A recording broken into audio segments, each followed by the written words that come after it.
Hello, welcome to Miami University Whites Nace Varsity Plus Playoffs Conference E7 Championship match. Tonight, Miami University Smash's white team is going to go up against Miami University, Akron's gold team. Yes.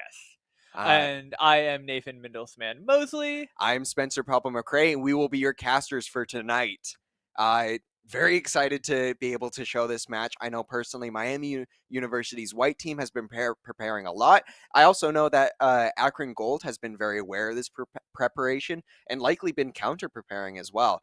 Overall, close match last time when they encountered one another. Likely going to be another close match between the two teams. Something you're definitely going to want to watch. Yeah, I believe last time we went game 3, if We I'm did. not mistaken. Yeah. And it was a very back and forth match where there was a lot of kind of nice counterplay kind of in between, like picking with characters and a lot of things that some players might not have been as sure about with like how to do some things in certain matchups. And I feel like both teams have prepared, and we should see an even better match tonight where there's been a lot of preparation for both sides. And this should be a very incredible match we're going to be seeing tonight. Right. I do want to point out the level of experimentation between the two teams. You were mentioning before some sort of unoptimal things, just trying to figure out what works, what doesn't work. I know Miami University has prepared and seen what worked, what didn't work last match, and been able to kind of add abstract, ideas to each of the decisions that they made, and are going into this with a very solid game plan. Miami University white team going to be a Inkling, AJ Alligator Jones, Inkling, Ivy Pandora is going to be a villager. We're going to have Camaraderie on the Bowser, Whippy on the Incineroar, and then we are also going to be having Rave on Ness, because I also forgot him the last week I was casting. We are so sorry, Rave. I love you, Rave. No, Rave knows I love the guy. I love the guy. I'm just horrible with these sort of things. And we're going to be seeing on Akron Gold, they're going to have a Jigglypuff, they're going to have a Sora, a Samus, and Pikachu. Specifically, the Pikachu, I think, has been a source of a lot of contention for Miami University's white team. Debates on what stages to take the Pikachu to, a lot of debates on different ways that they can handle the current game plan and strategy that they bring into the match. If you have any comments for that? I know we had quite a lot of prepping for it. A lot of things about even very little things like how to DI Pikachu down burrow. There was a little bit of confusion about how to DI that. But just in general, I think the Pikachu was something that caused a lot of trouble during their last match, if I remember correctly. The Pikachu took, if am I correct that Pikachu took quite a few stocks last time? I'll be able to pull up the exact numbers here real quick. Okay. While you do that, if I remember correctly, the Pikachu did quite a lot. And it is a matchup that is a little bit more difficult on Wi-Fi than it is going to be in person. It's also something that you just need to be prepared for. The Pikachu is going to play often. They play very slow, but they also have a lot of combo potential, and it is a very strong character just in general. And it's very hard to hit for some characters, especially characters that don't have any amazing options to kind of hit that very low and very quickly. The little I like to say the fat rat is very, very annoying to sometimes just try and get off you because everything is just so low to the character. It can pancake, which pretty much makes the character very, very hard to hit because they go very close to the floor. And Why did they call it a pancake? I mean, they call it pineappling on I guess, yeah. most stages. I believe that's because of Kirby's Island. I forget the name of the stage, but the Kirby stage at the very bottom looks like the skin of a pineapple. Dreamland, yeah, Dreamland. And so I when can you see that, yeah. recover from that, it's called pineappling if you don't make it, because it was a very infamous stage for people to accidentally clip the bottom. But I do want to point out the Pikachu from Akron Gold team consistently taking taking 3 stocks across the board, with their last game taking 4. I also want to point out, I believe this is a source of contention just specifically because Miami's team is filled with such an array of different characters. For example, you have your Ness, you have your Villager, who are typically somewhat similar, but Ness is going to play very differently than Villager is going to be playing throughout a match. And so they're going to have different answers to what Pikachu's doing, even though things such as Side Magnet being able to absorb the PK Thunder and Pocket being able to absorb the PK Thunder in essence may do a similar thing. They aren't the exact same thing. I also do want to bring up Camaraderie specifically. I do not believe we sent him in for too many matches last time. I don't believe so either. And I would love to point out he's feeling a lot more comfortable on Wi-Fi. I know specifically Akron Gold has been preparing against the Bowser, but our Bowser has been preparing by playing, like, I believe purely Wi-Fi for the past 2 weeks. Yeah. He has not given himself any breaks. He's been grinding. He's gone into dangerous places. The Puff Discord got blacklisted from the Puff Discord. Yeah. He's seen some terrible things in the Puff Discord. All I'm saying, better than having to do a random Wi-Fi tournament with only 3 people in it. I don't know if you've ever been there before. I'm scared about what this story goes. So back in my day, I used to be a big Wi-Fi grinder, and so there are these sort of infamous brackets where there'll only be like 1, 2, 3 people in there. Very normal if you're trying to sign up for like a few hours in advance.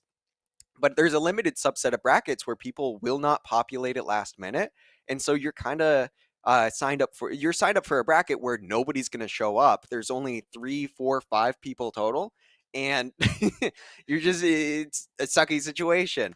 And so, no offense to anyone that's hosting locals online. I know it takes a lot of effort. I've tried in the past. It's a project and a half, especially to get people to sign up for them. But oh my goodness, 5-person locals online are not very fun. I was gonna say sometimes 5 people locals like in person I'm like can sometimes feel a little questionable. Online though, yeah. That does not sound fun. Right. I mean, honestly, just trying to get people to sign up for locals is hard enough task as is, but getting us back to Miami White versus Akron Gold, I'm particularly excited to see our Sora matchup. I know that we have been planning for, I think our AJ is going to be our counter into the Sora. I forget if we also had a backup player sent into him. I know what it's not. I know it's not Bowser. That's something I know. Right. Because that is, I've been told it's a terrible matchup before, and I can fully believe why it's a terrible matchup. Bowser going to be really big, get hit by a lot of Sora's moves. Sora not infamously known for it, but he's really good at walling you out. If anyone's ever played a good Sora, you get hit by a single one of those nairs, you take 80. Yeah, that is indeed true. I've dealt with that. I think it was about 2 weekends ago, and I was not a happy camper. I will say it's one of my personal favorite not favorite. I'm not gonna lie. I'm not gonna lie and say it's my favorite, but I really like the matchup because of how similar it is to Jigglypuff, Nace, those sort of characters. Because despite how much range Sora has, Villager has a particularly good job against floaty characters, which brings me to Pandora, our Villager player on Miami White. I believe that they're gonna have a very strong presence in this crew battle. And I'm very excited to see how they're going to take advantage of their slingshot and walling capabilities in order to keep those floatier characters at bay. Yeah, I was going to say, Pandora does very well in quite a few matchups. I wonder if they're going to see if they can anchor, I would assume. Because mostly I would think that Jigglypuff might have Jigglypuff as their anchor. So I think there's a high likelihood that Pandora might be our anchor, but we're going to see. And it seems like we're going to be starting off with Magnum on Wolf. Oh my goodness. I believe Magnum was the Samus going in on a very odd counter pick with the Wolf. Yeah. Wolf going to have a very good matchup into a lot of Miami's characters. Not this Inkling, as unfortunate as it is for Akron. Miami University choosing to send an AJ first, a player with a very good matchup spread, but no, particularly strong matchups anywhere. I was going to say, Wolf is going to struggle with Inkling just kind of double tapping kind of the shield, because Wolf does have some quick options out of shield, but nothing that's going to be able to kind of have that reach that would needed to outdo Inkling back air. And for some of our fans back at home, could you give a little quick explanation of what double tapping is? Okay, so double tapping is pretty much hitting their shield and immediately just running away, but it also leaves an option of just attacking with another option if needed. So Ooh. Ooh, getting the early roller. Not quite going to be able to take the stock there. Both characters at somewhat even a percent. Wolf going to have a lot of ink online. Going to be fully inked at 115%, taking the F smash. Put in a ledge situation. Inkling not quite going to be able to get it. Going to give it put in a little bit of a reversal situation. The match is heating up here. Yeah, I was gonna say, very much feels like both players are really wanting to find their smash, like just find smash attacks.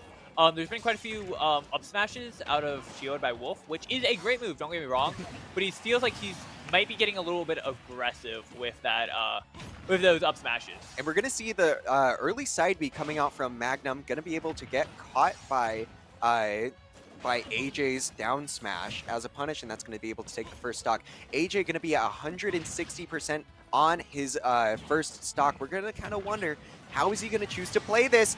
Forward air going to be able to unfortunately take it. He was so high in the air. Yeah, why would that dash attack caught? Yep. I don't know if it caught ledge hang or ledge, like jump off ledge. But That's just 2 frames. It's 2 frames? Yeah, the weak hitbox does. That's And then the combo. disgusting. And then the combo into forward air. Akron's Wolf was able to secure the kill that way, knowing his percents with such an unorthodox combo. Yeah, I'm very used to the Wolf matchup. Did not know that. It feels like Okay.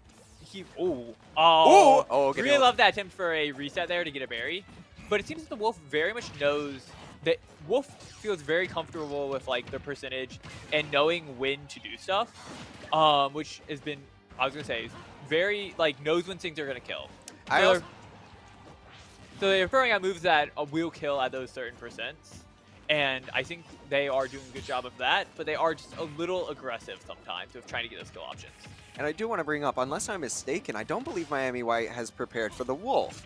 I do not believe that Miami prepared for the Wolf. I don't know if this is. We did mention I don't think we mentioned this earlier, but Akron might have a 5th player that Miami did not prepare as much for. This could be the 5th player, or this could be someone that on a different character because they felt like they either thought someone was going in for Miami and didn't, or they're just more comfortable now. Big forward air coming out from the center stage from Miami University's AJ. Huge way to get able to get Wolf down to their final stock. Stuck a little bit of ledge down smash, going to be able to take an early stock off of AJ. 1 stock apiece for this first part of the crew battle. Yeah, something that was big about Inkling taking that stock is Inkling can struggle to take stocks. Inkling will do a great job of getting percentage up, but if I would have to ask which character kills better, it's going to be Wolf every single day of the week. Absolutely, and I just want to point out, Wolf choosing to play a little bit more passively and then really put on that aggression. You can kind of see the Wolf's throwing out a lot of that laser. AJ gets a little bit more aggressive, and Wolf chooses to play not as much footsies, choosing to get in Inkling space after Inkling is forced to push up from the lasers. Going to be able to get the jab block, not quite getting the down smash, getting a little bit greedy for that charge. Wolf going to be able to, just going to be missing that jab block on the Inkling. Inkling going to be able to get out of it. Both these characters just scrapping in the center of stage. Inkling going to be able to find a few bears. That's going to send Wolf off stage. Wolf going to make it back. Wolf finding what I assume was a back air. Oh, and the up smash is going to take AJ's last stock of this first crew battle.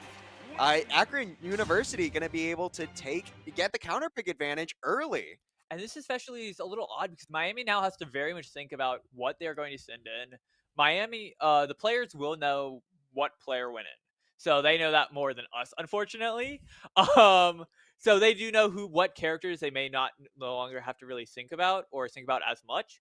But they still have to think about the problem that they now have a Wolf in front of them that they haven't probably prepared for as much as they just really haven't prepared for. So they're kind of into a little bit of a new kind of area to kind of see. Like, they aren't really... They're going to kind of figure it out. I do fully believe that they're going to make a good decision into this. But they are going to have to do some talking and very much think about who they're going to send in next. Right, and Wolf, a particularly difficult character, but we know that he only has 1 stock. And so we come into this classic conundrum of, do you send a person who has a typically bad matchup into Wolf as long as they have a good matchup into the rest of the cast, or do you send somebody who has a really good matchup into Wolf that has the potential to get counterpicked harsher? I know that Akron University has a lot more characters left in their pool, and so generally this ends up being a decision of, okay, we're going to pick someone who has a good counterpick into Wolf and hope they'll be able to do well into their volatile counterpick that Akron has. but Sorry. We got informed who we're sending in, and I think this was. I was just about to talk about how I think there's only one. I don't want to say I think there was one wrong choice, but I do think that this would have been the one thing that I would have recommended against going. So we are sending in camaraderie on Bowser, and I would have highly went against this decision for the sole reason of Sora is going to come in next. Or at least in my what I would think is unless this is a Sora and they know more than me, which is definitely possible.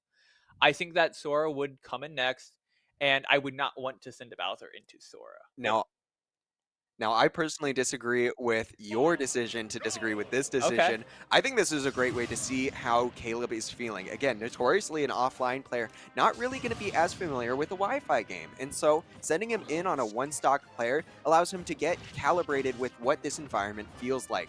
We're kind of seeing here, he's just kind of feeling out the environment. He's playing it a little bit slow. Nair going to come out, going to be able to hit that B reverse fire, but it doesn't come out quick enough. Yeah. Maybe something maybe an imperfect decision, or maybe just him not being used to the environment. Nair coming out, being able to catch that down smash. Yeah, I do fully agree. I do like your opinion on that. It's just I think that the risk of Sora coming in next, even if Camaraderie can just take the stock here, because we do see, as you were saying, I do think he's right now getting used to Wi-Fi, and that is a huge jab walk putting Wolf off stage. Wow. Yeah, no, that was an amazing jab That was- block coming out from yeah. Camaraderie. We see the really good decision making in full force here, kind of understanding, okay, this is what the Wi-Fi layout entails. Going for a little bit of extra fire breath, going to be able to catch Wolf and force him to go for some of those more risky decisions. We saw earlier against AJ that the Wolf died his first stock just because he went for those high recoveries. Yes. And unfortunately, going to be caught by that up air into back air. Caleb is unfortunately down to his second stock, but the side B is going to come out, take the Wolf's last stock. Miami University, 8-9 versus Akron. And we're going to see, again, now do they send in their Sora? Yes. Sora is a very good counterpick character against Miami University White's team. And so having the ability to throw out your really big hitter this early against a two-stock Bowser, do you do it? Do you save them for the potential Pandoras of the world and the Raves of the world, Yes. where they're going to do really well into those players? What do you do here? That I was gonna say that is a tough option, and I definitely think that as you were talking about earlier of like Camaraderie kind of getting kind of that used to that Wi-Fi. I definitely did. I definitely think that we saw that in kind of the beginning of that. He like couple lasers that just weren't shielded. And It sounds like yeah. It sounds like they're sending in Pikachu here, So I think which is a very volatile matchup into Bowser. Bowser, again, being notorious for having a little bit of range, a little bit past the Brawler's range, but going to have a lot of power to back it up, plus the speed. T-Jolt's not going to be as effective into this matchup as you may see it into the Inklings matchup, for example, or in the Incineroars, just because, again, Bowser has that little bit extra range. He has that tough guy, so he's able to recover from T-Jolt a little bit quicker than most other characters. And then you're and then you're also gonna have the just raw kill power behind Bowser. Pikachu doesn't do a great job of killing at these earlier percents. Instead, he's gonna rely on edge cards to hopefully be able to secure stocks. But if Caleb's able to recover here, which he notoriously has been able to recover in some precarious situations, yeah. Pikachu's gonna have a really tough time in this matchup. Yeah, I was gonna say the Pikachu's gonna struggle finding kills, as you were saying, but like Pikachu's kind of I don't say gimmick, but Pikachu's probably best at edge guarding and having a ton of great options to kind of keep you off stage and be in very scary territories with the risk of getting thundered off stage and dying at some absurdly early percent. So I think that might be kind of what Akron is thinking, kind of weighing off those kind of trades of thinking like, man, we're gonna get like very good edge guarding opportunities on Bowser, which Bowser's recovery can be a little linear, although you can still mix it up. Like we've seen, Camaraderie is very good at mixing up recovery, and I was gonna say I think probably you struggle and I struggle even like on offline of kind of killing him off stage because he does do an amazing job of recovering, even though Bowser might be considered kind of a linear recovery. So especially for someone who's never played against him before, it might be very tough to kind of catch out the recoveries, which might be what Akron is probably looking for in this matchup. And I'm kind of curious what kind of stage they're going to choose to go to, as we were talking about Bowser. is probably going to be able to get thrown off stage pretty easily, considering that Pikachu back air trains are notorious for getting a lot of stage space for Pikachu. On a heavyweight like Bowser, you're gonna get sent Yeah, far. across the stage. Um, but I don't know. What sort of stage do you pick on this? Do you pick a bigger stage where you won't be able to catch Pikachu as often, but is setting up T-Jolts into those sort of advantageous neutral situations? But you do have the added benefit of if the Pikachu does catch you, you aren't going to be sent off stage, or at least as far off stage. Or do you pick the closer stages as to prevent the Pikachu from setting up? But in the situation that they do win those neutral interactions, you are sent farther off stage. You're more consistently sent off stage. The Pikachu, while they might not have the time to set up as often, it's still Pikachu. This is Still good this is a good character. Yeah. character. I think you would, as Pikachu, I think you'd want the larger stages. I I think you agree. want to be able to set up those Thunder Jolts, and especially because Tough Guy, I believe if you are putting out a move, I believe my assumption is going to armor through. I cannot say, I don't know this matchup off the top of my head, but I'm going to assume with Tough Guy, if you use a move while getting Thunder Jolted, you're probably going to armor through. So I do just want to bring up for people, the people at home that may not know what Tough Guy is. Bowser has this property called Tough Guy, where any move that is not strong enough, or in knockback wise, to flinch Bowser, he will just armor through it. It does not matter what it is. So, for example, let's say you're Fox doing a rapid jab. You have a ton of those quick strikes that you're trying to do up against the Bowser. It will not work at all. It will just give him damage. It will not flinch him whatsoever. Yeah. And so I do believe the properties of T-Jolt, because of its electrical properties, does put Bowser into stun, but because it doesn't flinch him at all, it stuns him for less time compared to normal characters. Okay. I was Which going to say, is that weird. logically Weird. makes sense. I'm also trying to think of Falco Laser. Is Falco Laser considered electric? It is considered electric. Does it do that? I don't think it Yes, does. it Does it do does. Bowser? So does Wolves. I hate the space. I also hate Bowser Tough Guy, but that's a different story for a different day. I personally love the Spaceys. I think Falco is such a fun matchup, and one of our previous alumni, Justin Lombardi, amazing player, has been kind of popping off recently. Yeah, he's had some great results. Uh, And as stated, Falco, or Falco as not player. stated, That but was not as now stated. Now stated. stated, yeah. I was gonna say on the related idea is that Falco player and Spacey player. Wait, Spacey player and Falco player. Anywho, back on topic of the match, we're going to be seeing a Kalos counter pick coming out from Caleb. Kind of surprised. I'm wondering what the Pikachu's bans were as to bring Bowser to this stage. I know Opposite way. Sorry? We banned. Oh, you're So right. Pikachu chose Kalos, which I would say is Bowser's best stage. Really? Yes, but I also think Pikachu's best stage, or one of the better stages. He tough guy through T-Jolt. I was wrong. Okay, I was like, yeah, and we see that early edge guard trying to come out here. Pikachu getting 53% online already, 75 at the moment. Gonna go for a risky dash attack, not quite yet. And I'm kind of interested in Caleb's game plan so far. We're seeing him just kind of jump outside of the Pikachu's range, getting out of the uppie. Disgusting. But no, I think that was a misinput of a B reverse T-Jolt, because that was a curious option if not. But we're gonna probably see, especially at because the Pikachu built up a lot of percent really early, and mostly that was because of camaraderie recovering high. And the reason why you would recover high is because of the fear of getting spiked.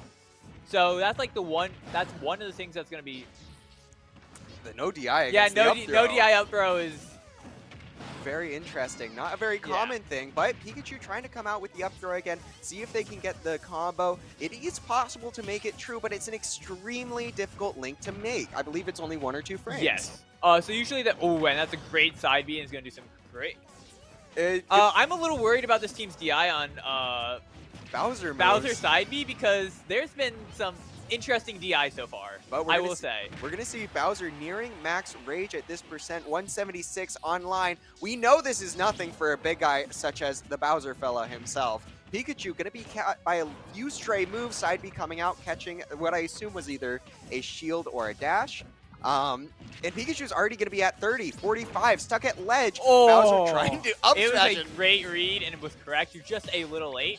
And honestly, I don't know who I'm more scared as right now. I think I'm honestly more scared as the Pikachu player than I am of Bowser. And we do see the T-Jolt's going to start flinching at this percent. Bowser at 185% finally takes knockback from T-Jolt. Yeah. And Pikachu just doesn't seem to. Oh! Yeah. Oh The my goodness. Pikachu is just scared here. Like What? so many options will kill right now, and like if that F tilt hit, that kills the Pikachu. Right, like what So- are you supposed to do? How do you kill the giant turtle monster? And it looks like the dash attack was That- not the correct option. DI in on the side B You is don't going to DI that in. You DI that up. that is going to take the stock early. Camaraderie Bowser going to be up 2 stock, or not going to be up 2 stocks, but taking 2 stocks already against the Pikachu. Akron's got to be worried. And he's just getting so much extra credit on this stock. I don't think he's been hit in a while. And yeah, unfortunately, that up smash did not hit. Pikachu just avoided that and was able to get dash attack to secure the stock. Oh my goodness. I am so afraid for this Pikachu, though. Camaraderie has just been making correct decision after correct decision. And now you've got him at, what, 0% when you could not kill him when he reached 190 before? Oh, An the unfortunate great attack. SD. Camaraderie going to be able to bring back the counter pick advantage for Miami University White. Akron's in such a difficult position now. Akron bringing in an interesting character that we had not seen before, the Wolf, and Miami University just retaliating back with a character they'd never seen before, the Bowser. Yeah, I was gonna say Camaraderie did an amazing job in just living. Like Yeah, that it's is so late. something so important in that matchup, is because Pikachu is gonna be able to tack on a ton of percent if you are at a very low percent. But once you get outside that range, that like you have those kind of kill confirms, or just kind of you just need to like you need to hit buttons that's not your combo starters. Because Pikachu combo starters are good, but they don't always lead to kills. Right. I think Nair. Actually, I don't know on Bowser.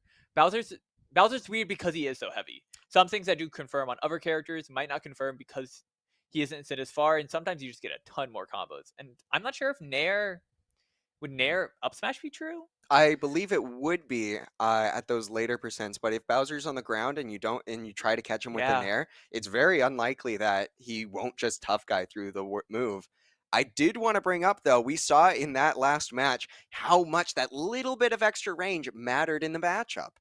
We saw Bowser being able to just kind of walk around, feel out the Pikachu, and the Pikachu, what are you supposed to do? You can't get in if this Bowser's playing properly against your T-Jolts, and at that point, if you can't get in, there's no way you're going to be able to kill the Bowser because the only ranged move that you have is going to be your F Smash. And even then, we saw no F Smashes came out because it's such a committal move. You need to have the perfect opportunity for it.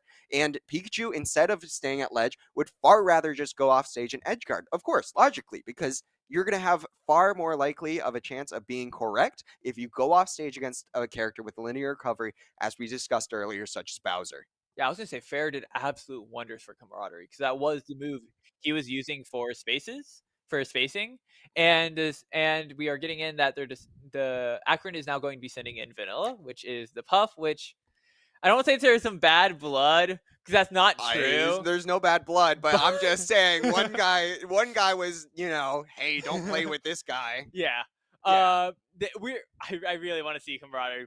I mean, I'm a little biased being Miami, but it would be really, really funny to see a Brewstock in here. I wouldn't give it bad omen like that, but Yeah, I know. Miami University's Camaraderie, I do believe, was trying to get a lot of that Puff experience, and I know for not a fact, but I believe I've seen Akron Gold's Puff Vanilla gotten some of that Bowser experience. Gonna be the Camaraderie counter pick, I believe. Yes. I Puff very specifically, again, we were talking about it earlier, Pikachu going to be a good edge guarder. Pikachu holds no light to this Jigglypuff character. Jigglypuff going to be so much more consistent on both beating out characters' recoveries. For example, Puff's Nair going to go through a lot of Bowser's kit. The up air into the rest again, not quite going to be able to get the confirm. Bowser F smash. Such great timing on that, because that timing is, if he was wrong, he's dead there. Exactly. He gets put to sleep again and he just gets rested. Vanilla going for the early rest kill, something I don't believe we've seen in the previous crew battles only 2 weeks ago. Again, both these teams doing so much to prepare and get better for the crew battles into one another. It matters so much to them. There's also great knowledge of I don't know if the rest would have killed or not, but that is the up air to rest would have been really, really nice. And just forward air just barely not killing. Ooh, F tilt. F tilt coming out, going to be able to beat the Vanilla's forward air. and going to be able to secure that first stock. Miami University is going to be up 7-5 now, continuing the pressure. Camaraderie puts Vanilla at 43%. Getting the up B from the drift back Nair, Vanilla doesn't really have an option for whenever Camaraderie shields. Only going to be at 106%. Yeah, it felt like the one thing they sent in the Puff to do, which is edge guard, really hasn't found that many opportunities. Camaraderie, such a smart player when it comes to recovering, as we were discussing earlier. Having the warm-up experience on this netcode against... Ooh, I thought that would have killed. Does this kill? No. Okay. Having the warm-up against that, Pikachu and being prepared to, hey, all I need to do here is really recover. Of course, Puff back air is going to kill at this percent.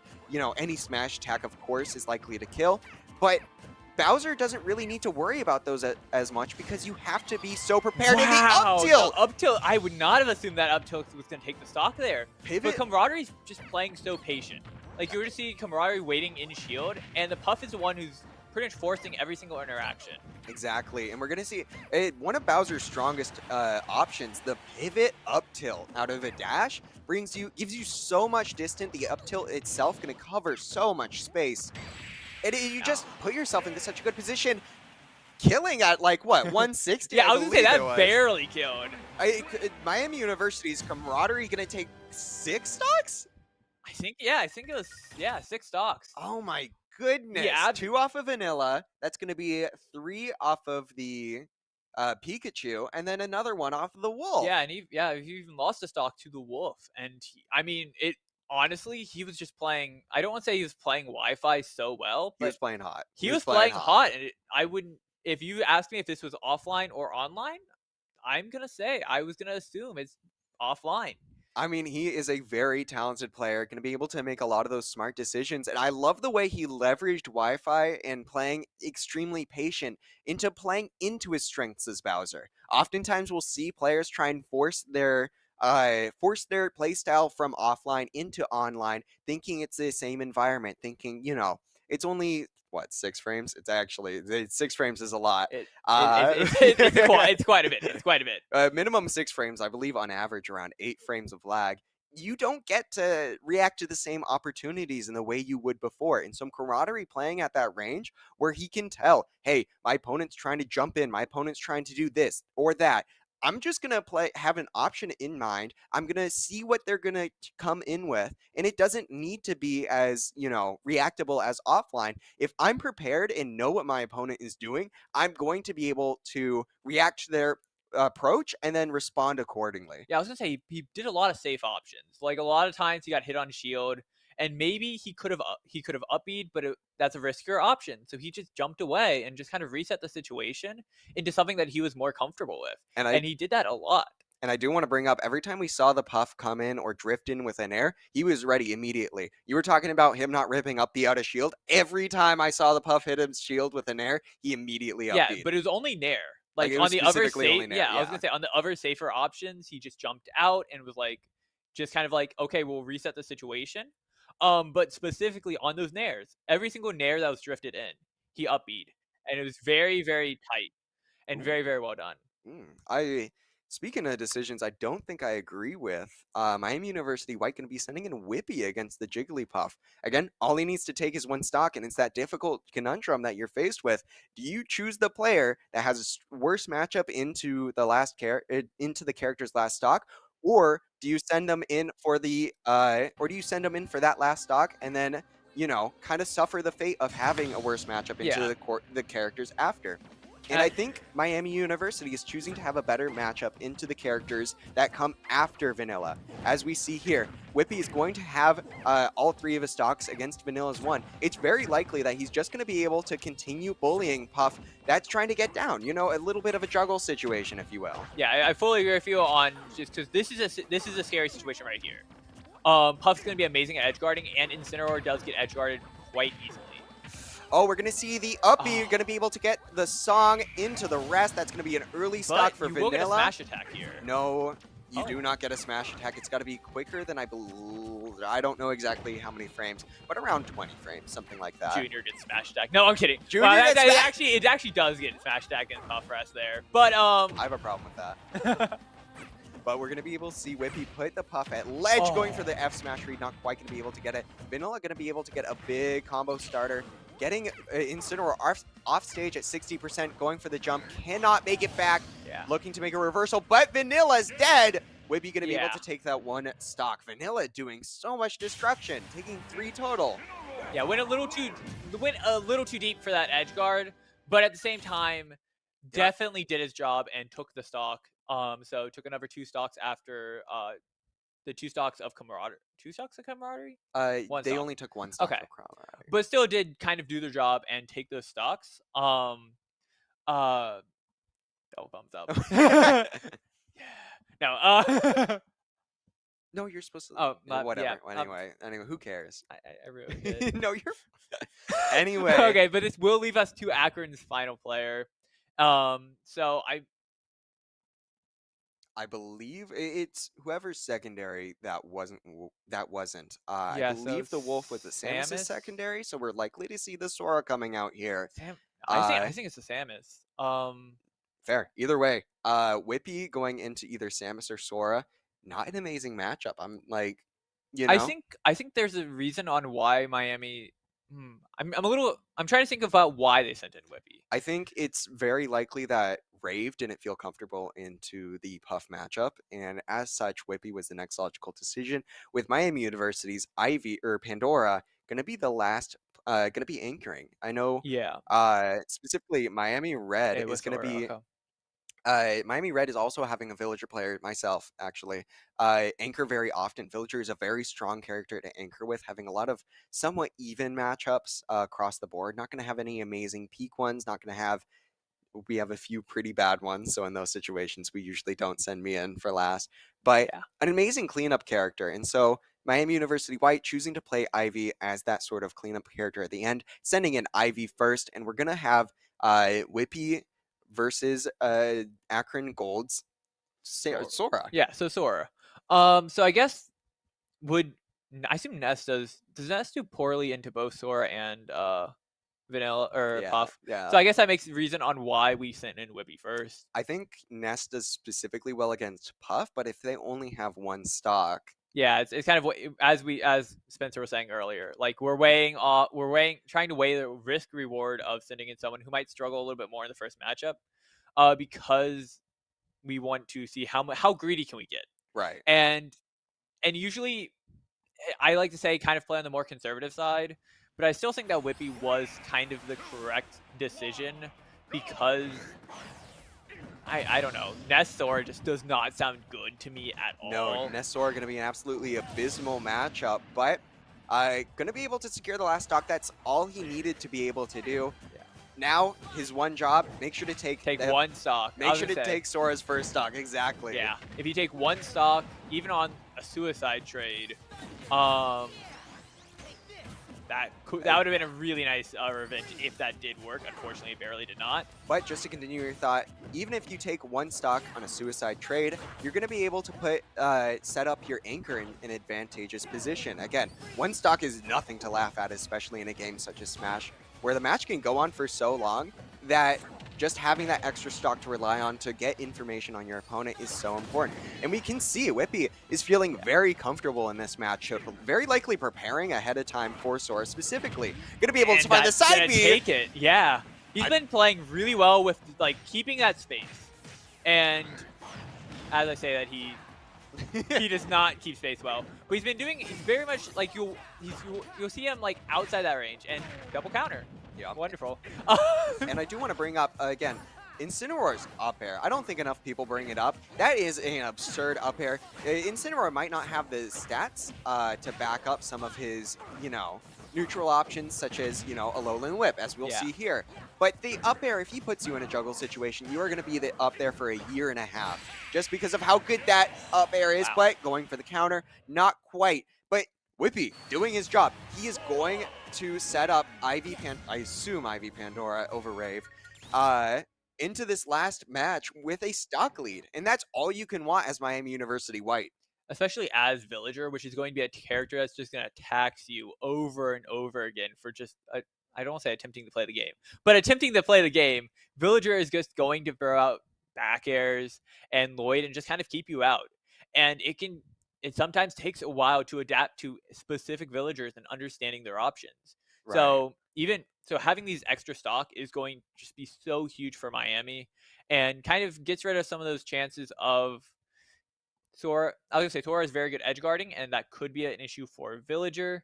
But just in general, that stock lead is it's hard to say how important that stock lead is, especially with the characters that are going to be fine, And I the want class characters. And I want to bring up, we somewhat touched on it a little bit with the movement stats, but Sora's also going to be a very slow character, have very slow fall speed when it comes to juggle situations. And Villager is a character that does not, like, he does very, very well into other characters that have poor movement stats. He's going to, again, as you were bringing up, he's going to be able to wall you out with his Lloyd, with his slingshot, with his tree specifically. I know Ivy, she's very good at keeping you out with tree specifically. And if you don't have the movement stats to back up trying to get in on those situations, you're just going to lose. Yeah, I was gonna say the Villager main knows his I'm stuff. sorry. I I'm know the shocked. matchup a little bit, but I'm very excited. I do hope we get to see Ivy come out here. Ah! We're not sending in Ivy. We're sending in Rave on Nez. Oh This my is goodness. confuzzling I mean, decision to I spent me. this entire time trying to hype up Ivy, and we're just No, sending in Rave. I I didn't I expect I was this. gonna say I 100% agree with your decision on. I think I. I think Ivy's the correct choice. We're But gonna see how maybe Rave feels very confident in this matchup. Did a ton of studying, maybe even specifically for this player. So maybe that's why we decided to go with Rave instead. Um, but the one thing that I mean, I fear counter off stage like that, oh, absolutely. and honestly, just in general, Sora has amazing options for keeping any character of the cast, especially a character with as linear as or as I don't want to say flawed. I'd say as It's flawed as a flawed and linear. recovery It's flawed and as linear. Ness. Ness can sometimes just very much struggle, especially if you don't have double jump or you're not close enough to be able to air dodge. And even if you're air dodging to ledge, Sora has tons of great options to kind of two frame you and put you right back in that situation where you're off stage. And specifically, that F tilt going to linger for so long in catching Ness's air dodge recoveries. It's going to be a difficult matchup, I assume. But Rave feels very confident in this matchup. If Miami White is choosing to send in Rave over Pandora, I trust Miami White wholeheartedly. That is my team. If I fail for putting my faith in one of my players, then I have failed. Yeah, I was gonna say I trust that they all talked about it and they came to a consensus that this is the best decision. And We are just casters. We are just poor casters. Although I don't play this game. I would never touch I mean this game. I play me gunner, so I play ZSS. Like, I was playing me gunner today, and I was having fun. I wish I was on the bench, dude. These talents, these proteges. But The future is bright. The future is the bright. future is very bright. I'm very proud of Miami University White's team, especially for their preparation. I was Regardless gonna of say the that results of was this match, they have been dialed in. And I also do want to bring up Miami University White Rave specifically. He's a neater. He wants it. And so I know if Lunar's choosing to send in Rave, he knows the matchup. He's prepared. He wants this. And so actually I do want to bring up he's been talking about this a little bit outside of esports spaces. I believe one of his coworkers is watching us live right now. So welcome in. How are you doing? I hope we've been putting on a show for you, kind of explaining some of these a little bit more technical aspects to a degree that you are satisfied with. Please don't more technical now. please don't be afraid to ask any questions in chat. I know Nathan has Twitch chat pulled up right now and will be able to read off anything that you guys may be confused about or may, want us to talk a little bit more about. But I do want to bring up something that both characters I want to say are pretty equal on, specifically Sora and Ness's combo game. Both of them kind of have those, floaty, but we're going to keep you in hit stun for so long sort of advantage states that are very interesting. That's going to be able to send characters a little bit more off stage, which may not be optimal in a matchup such as Sora, the magnet combos, the forward air chains, so on and so forth. Whereas Sora's going to primarily be sending you up and especially be continuing combos with platforms. For example, the double nair into IDJ nair into up air. That's going to be, a Sora combo that puts you further up and is going to put Ness in a bit harder of a situation. Juggle situations are notoriously going to be difficult for Ness with especially Sora's up air. It's going to be really interesting seeing how Rave chooses to adjust to this and chooses to take advantage of Sora's bad attributes while also minimizing his own bad attributes at the Yeah. same time. I'm most curious about how Rave is going to play disadvantage, because I feel like that is where this match is going to be decided. If there are some decisions in disadvantage that maybe go, that's stock. No, Stock. I'm just excited because I'm seeing Magnet Tech already coming out from Wraith. He is warming up. He wants this. He's an eater. He's an eater. He's a neater. For people who don't know, that just refers to someone who really wants to win. Gonna be able to find an early PK Fire. Gonna be able to send Sora off stage, finding another stray PK Fire. I thought that was it. Yeah, I was gonna say the no jump could have been really, really dangerous for Sora there. Absolutely, gonna be at 50%. Rave, ooh, almost being able to catch the countering in your face. Unfortunately, something Sora's gonna be able to do really well. Yeah, Sora's counter is absolutely bonkers. Because even on projectiles, it is very quick, and you can pretty much react to it very, very quick after it. Like, it has almost no end lag. He was also so right with that PK Fire. Sora trying to counter at the very end of the stage, trying to predict a PK Fire on the ground. Ness trying to set up for that double jump on the platform. Not quite going to be able to hit it, though. I'll say, so far, Rave has been doing an amazing job playing... that's gonna kill. Yep. But Rave has so far been doing a great job in neutral of kind of playing with platforms and just keeping the Sora in that like range where he really wants to hit that PK Fire. PK Fire is good. He's gonna play kind of based around platforms around trying to hit that and deal a lot of damage with that. And we're going to see that Magnet into forward air combo. Not quite going to be able to hit the grab. Again, Ness's back throw, notorious for killing at really early percents. Yeah, I was going to say, yeah, no, just back throw is like kind of what he's fishing for right now. You're going to see a lot of back airs, and attempts on trying to get a grab. Exactly. And this is kind of where we run into that issue of Sora's just going to have better neutral. Oh, what an up smash calling out a jump. Right, going to be able to catch that Nair coming out from Sora with that up smash. Going to send Sora to the blast zone, I believe, a pretty high 100%-ish. Kind of worried as a Rave fan here if he's going to be able to secure the stock before he runs out of his own. Again, he was up a stock at the beginning of this. The Sora has done a really good job of making sure that the Ness is put in disadvantage and not quite going to be able to take it with the up B. Just barely surviving from it, and we're now in this territory that is just Ness. Just throwing out kill options, and we're just now going to see one stock to one stock. Just take a breath, lock in, and we're going to see how the stock goes for both teams. Exactly. Miami University's Sora counter with Rave. Kind of a precarious situation. Going to be able to activate the PK Fire off of Sora's up air. Looking to play a little bit more on platform where Sora looks to shark with his up air. Going to be able to find that PK Fire, not quite get anything out off of it. Going to find another PK Fire. And we see one of the disadvantages of playing on Wi-Fi here, where you cannot react to your confirmed moves as easily. Going to be able to find the PK Fire. Going to be able to get the Nair. Yeah. That's barely not killed, quite it. Gonna do a lot of damage with I saw where there's PK Thunder. Oh my goodness, gonna be able to find the F smash, no jump here. Gonna unfortunately have to go for the up B recovery, and that's going to be it. Akron University Gold is going to be able to take the first game of this crew battle. And I just want to point out how difficult of a matchup, again, that was. We brought up the recovering aspect. Whenever the Sora saw that the Ness was going to have to recover with jump, he immediately threw out an F-tilt, super active on the ledge. If Sora had tried to go specifically to ledge, is very likely to two-frame. If the Sora tried to attack, the F-tilt was likely to still hit beforehand. It wasn't a great situation. No, it's just not a great situation. It really felt like when the Sora was stayed away and when Rave was doing a great job of keeping the Sora out, especially with those PK Thunders. But once the Sora got in and got under platform, and it just felt like Rave wasn't really sure what to do. And I think he lost his double jump. I don't remember. He just lost double jump quite often, trying to double jump out of the situations from above platform. And it's just a really dangerous situation that I don't think Miami needed to force themselves into. Kind of going back to saying maybe Ivy might have been the better decision.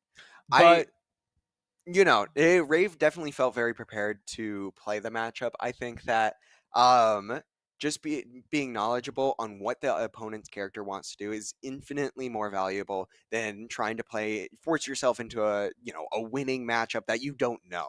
Um, but we're going to see Miami University come into the second game. I'm curious about how they're going to adapt to this new addition to the roster. Yeah. Wolf coming out, a character that I do not believe anyone on the white team was really expecting. But we're going to see him come out. We're going to see how Miami chooses to adapt to that after this break. This has been me, Palpa, and Nathan Mendelsohn. we will be back in about 10 to 15 minutes.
Hello and welcome back to Miami University Smash Ultimate White Team versus Akron Gold.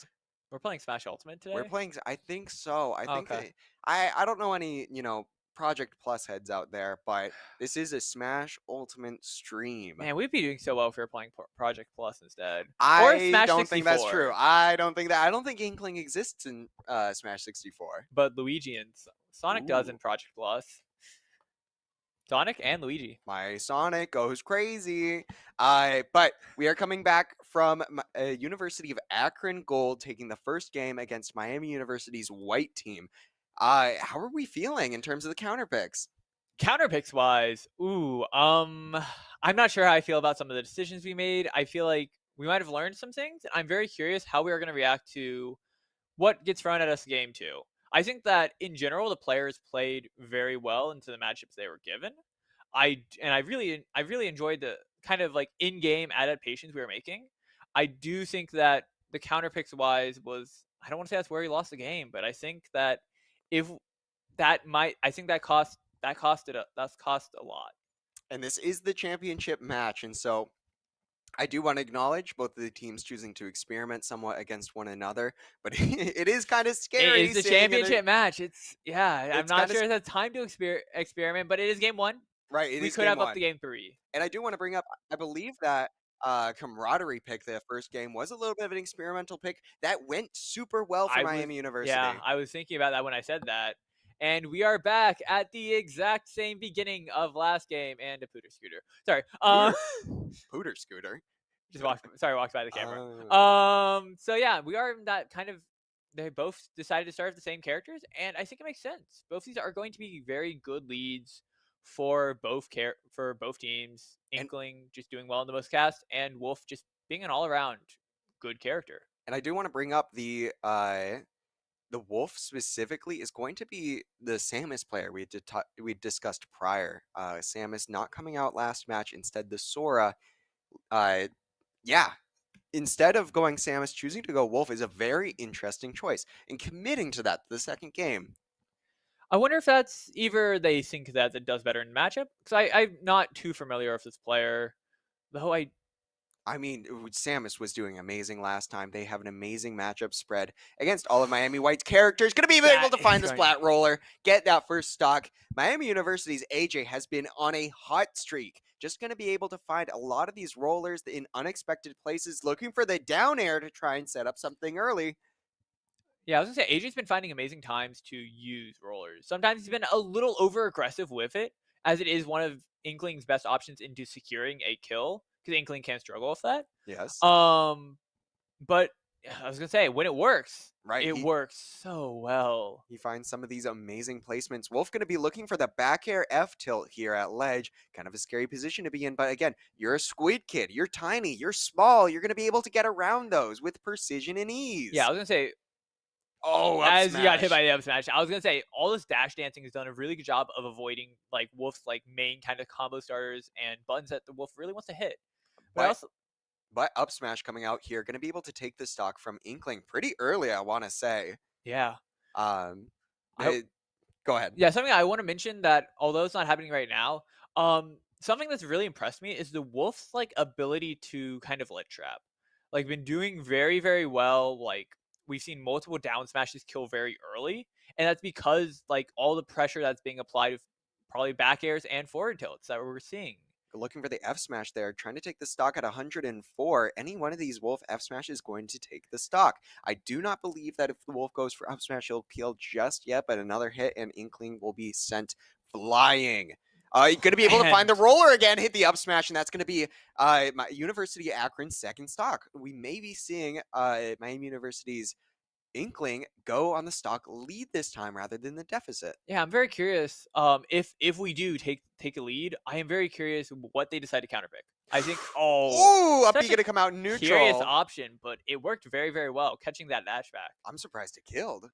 That move is strong. I know it's strong. I just didn't think it would kill. Center stage, yeah, I was not expecting that either. Yeah. But we're just Gonna be able to find a jab block here.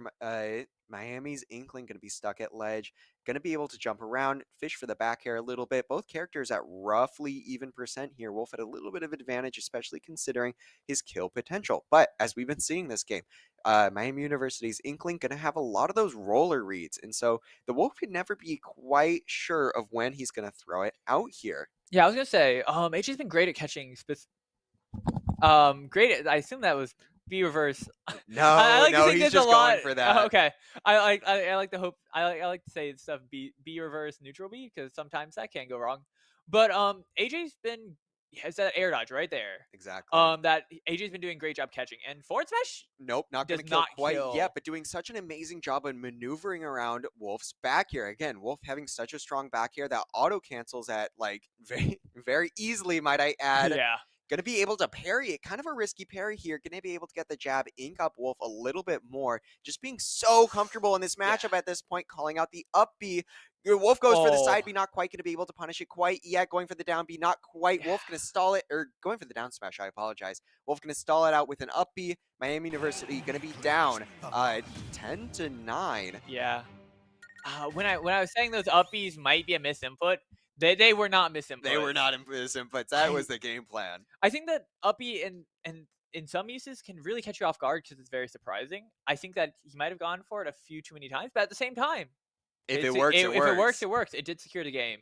But I also think that it could have gone very wrong. Right. It was a very risky option, very high risk, high reward, and it caught 2 stocks. Right. And at a relatively, I wouldn't say early percents, but for where it hit, right, he was center stage there, yeah. the majority of the time, and so that was going to likely be the only option. I want to especially harp on how that last up B killed. AJ was looking to try and kill with a down smash, catch the landing of the Wolf. He really didn't have any great options to beat out an Inkling in that situation. And so going for the up B, stalling in that air a little bit of time, reading that he was going to go for something risky, enabled him into taking that stock and bringing University of Akron in an early stock lead. Yeah, now we're in the exact same position that we were in game one, and I am very curious what Miami's going to try and do to respond here. I'm curious if we choose to send out Camaraderie again, given that Camaraderie took 6 last time. My gut. Okay. We are sitting in Whippy, which I don't have any issues with this. I honestly, I thought I would have. I think I probably would have wanted Camaraderie because they didn't really show that they had a counter to Camaraderie. I think it's the big thing. It wasn't like someone came in and absolutely destroyed Camaraderie, but that also might mean that we are waiting and maybe putting Camaraderie in later on, or maybe even having him as an anchor. I expect Camaraderie to come in as a puff counter, to be honest. I think that's very likely as well. Either that, or even though I was harping on the matchup being terrible earlier, maybe they have faith in Sora Bowser. Sorry. I would not doubt that. Sora, again, going to be a very floaty character. Bowser having that little bit of extra range. Anytime that Sora is going to try and nair on his shield is going to put him in such a risky position, either to a Bowser up B or a Bowser jump side B. Well, the problem is Sora can just nair and run away. But no. Because if the Sora chooses to drift back, the Bowser is able to do a jump side B to punish that. If the Sora chooses to drift into the Bowser shield, then he can just. I guess I'm thinking of double jumping out. Double jump's going to put him in such a bad position, though. Yeah, double jump would put him in a bad position, but he gets out. That's what. Yeah, big brain Bowser Sora gameplay because. Yeah, that's the matchup. That's what I stay up all night thinking about. I also want to bring up probably saving him for the Pikachu counter. Oh, I forgot about Pikachu. Akron University is likely going to be saving the Pikachu, not sending it in against Bowser again. Probably not. They also might no longer, because multiple of them, or was it just Pikachu and Kalos? Yeah, it was just Pikachu and Kalos. Yep. Because Kalos is very good for Pikachu, especially because of walls, but it's also amazing for Bowser. Okay, so fun fact, we got lied to. We hate production. We hate production. We hate production.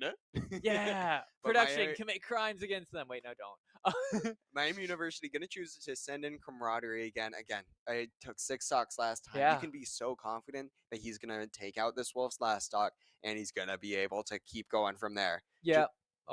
Just the 1 stock warm up, I believe, is such a powerful boost for players like this, where they kind of get that ability to warm up immediately to the environment that they're set in. And assuming they don't lose any stocks, they're putting a little bit worse of a matchup with the added benefit of just being so immediately used to what's going on in the current moment.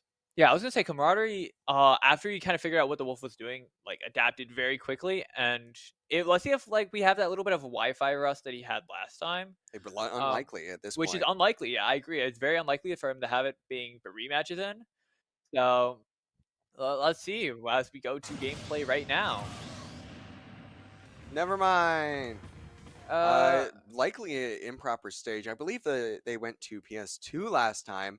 What are your thoughts on this stage in accordance to Bowser Wolf? um, PS2 specifically, I apologize. okay. So are we going I think we're going small, and my assumption is there's a wolf that decided, hey, I'm gonna laser because laser is funny. Um, I didn't, yeah, maybe. That's my kind of gut feeling of what happened, but Yeah. I think most likely PS2 would be a good stage. Because Wolf doesn't really kill off the top over an up smash, which up smash is a good move, but as long as Bowser keeps those moves kind of spaced, I mean, shouldn't be too much of a threat. I think the back air is the big move you're going to be seeing coming out from the Wolf. Auto cancels on short hop. Notorious for being a very quick move that immediately it'll kill most characters sub 100 easily center stage. Yeah, I was gonna say very kills incredibly well. It's just it is a little. It does have quite a bit of a It has a sweet spot, and then it has a not sweet spot. They're both Um, very sweet to hit, let me tell you. yeah, but Sour Spot is yeah. I think there's a laser, unfortunately. Oh, it's very likely a laser, but gonna Yeah, be able to choose the smaller version of PS2. Likely gonna give Bowser a lot more. Ironically enough, give a lot more room to mess around against the Wolf, just because they will be enabled to beat that stalling game with laser more consistently. And we're going to see that jump side be coming out, not quite going to be able to hit, trying to punish the Wolf landing. Wolf trying to get a little bit too antsy, he's not quite, and going to be put at ledge at 75%. This is prime kill range. We're going to see the F-tilt coming out from Camaraderie, looking for the F-tilt again, coming out, trying to hit a two-frame, not quite going to be caught by the Wolf up B. It looks like this Wolf loves his up Bs. I would never have expected it. Trying to get yeah. the jump read with the back air. I think this wolf, he feels very aggressive. Ooh, trying to hit the side B, catching the jump. Not quite going to be able to punish it. Going for the Yeah. down air, going to get caught by the dash attack. Oh, and that was a very very good chance that Kamari could have lost the stock, and now it feels like they're both very much like they want the kill. It feels like they're at even percent Yeah. somehow. Bowser, despite being so much heavier, Wolf's extreme kill power is kind of in full effect here. Any back air is likely going to kill Bowser at these earlier percents. F smash looking for the kill. Back air going to be able to get a shield poke. The University of Akron Gold going to be able to take that stock. Miami University Second finding time. the up tilt. The exact same situation. It just felt like Camaraderie got scared. Camaraderie, yeah. It's when you feel that pressure of like, I need to keep the stock, especially when you're down, you start getting a little antsy, no matter how well your nerves might kind of usually be. In crew battles, you can get very nervous when you're like, I need to keep this stock because stocks are so important. Right. Games, even in a regular set, games are important, but they don't feel as crucial as stocks do in crew battles, which is a really weird thing to say. But usually, unless it's the final game, you feel like, oh, if I lost a game, I still have an entire new game ahead of me. In crew battles, it's I lost that stock. That stock is never coming back, and that puts me at a huge disadvantage the next time I play. There And There are no resets in this match. We're going to see Vanilla coming up against the Bowser. Again, if any character was to emphasize the currency of stocks, Vanilla and their Jigglypuff, they display it in full force. I mean, the ability to edgeguard a character, kill them off of one simple mistake at earlier percents if you're at disadvantage, just emphasizes how much these stocks matter because, again, as you were saying, you can lose a stock and you can win the entire set in a regular 1v1 match, in a best of 3, in a best of 5, but you will never get that stock back in a crew battle. And so just being able to come back from a situation where, hey, I got off the platform, I'm going to try and adapt, losing a neutral interaction, getting sent off stage, and then losing the stock immediately is so detrimental, and it doesn't even bring up the mental aspect of it. yeah, crew battles are very much. It's just stocks are so important. I don't know how else to describe it. Like It's the it currency is of the a currency of the game. game, but like it's so valuable. And I do want to bring up, it looks like Camaraderie is playing a lot more aggressive here, choosing to go for that early forward air into up B, catching that nair when Vanilla was trying to recover. Vanilla going to be able to get a bit of a combo extender. A Camaraderie SDIing out of the move, going to get caught by a little bit of a Sing. Rest not quite going to kill here. Is he going to be able to land soon enough? Get an F smash and take the stock. I think that's a fine trade for Vanilla because it just puts Bowser at an incredibly high percent. Palpa disagreed with me on that. I disagree strongly. The idea that Jigglypuff wants percent of this matchup, I think ignores the main principle that Jigglypuff tries to kill with. They want to kill with edge guards and they want to kill with rest. And we're seeing a lot of rest out here, but if you see Bowser at 161%, the only option you enable is that back air, which not going to be great in neutral. Going to be a great poke tool. Again, melee centered around the move. But yeah, it's not going to do you a whole lot of favors in neutral interactions. And then Vanilla, going to be able to take that stock, but at such a late percent, 180, especially after getting the correct read and getting that rest and then not being able to kill off of it. It's so unfortunate. And it looks like we're going to have Miami University's Camaraderie Bowser put in a little bit more of a combo situation, get sent off stage. Vanilla's Puff looking to edge guard the jump, going to not quite take it. Camaraderie trying to get the up smash, not quite hitting him today. Yeah, I was gonna say most of the moves that Vanilla's gonna throw out, back air since really far. Yep. Most of the moves that Vanilla wants to throw out in this situation are going to be armored through by up smash, and that is going to take the stock. Great down air, and don't want to say we're even, because that's not entirely true, but like. It's looking very desperate for Vanilla. Again, if Vanilla loses this stock, Camaraderie's going to come into this next game at 0%. And they're likely going to send in their Sora early. A Sora, a character that's been anchoring for University of Akron very often. Somebody they do not want to have to send in early if they do not have to. But if Camaraderie's able to take this last stock, it looks like he's going to be able to get up 76% against University of Akron's Vanilla. Going to be able to catch the jump. Great read, but Puff has no kill throws. No kill throws at all. That Nair is going to not quite take it. Bowser, a heavy character, going to be able to get around the edge guard. Vanilla going to be put back in a ledge situation. Bowser trying to go for the F tilt, not quite going to be able to get it. Looking for the forward air. Jigglypuff looking for the back air. Back air will kill it this percent. Down air! Down air going to be able to take it. Miami University going to be up 7-6 against the University of Akron, meaning very likely University of Akron is going to have to put themselves in a difficult situation of sending out this, either they're sending out the Sora, which they do not want to do. They do not want to send that Sora out of place because it allows Miami University to send in a counter pick to their Sora, which is what they've been avoiding with the anchor pick. Or they send in the Pikachu, who realistically got 3 stocks last time, only taking 1 stock from Camaraderie. Such a bad, I don't want to say it's such a bad matchup for the Pikachu, but specifically from what we've seen in this match so far, the Pikachu's struggling to get in versus the Bowser and take stocks. Yeah, it's absolutely brutal because, like, this is also just mental damage. Like, Bowser at 170, and you're just barely not able to take that stock, and now you just have to deal with this problem that has been a problem because Camaradrie's taken, what, 4 stocks now? Yeah. 5 or 6 the last crew battle? Exactly. And you just have to look at it, and you're like, oh, crap. What do we send in now? Right, because University of Akron was able to easily deal with Camaraderie last crew battle. I believe, again, we had this crew battle a few weeks ago, and they were just able to sweep him up under the rug.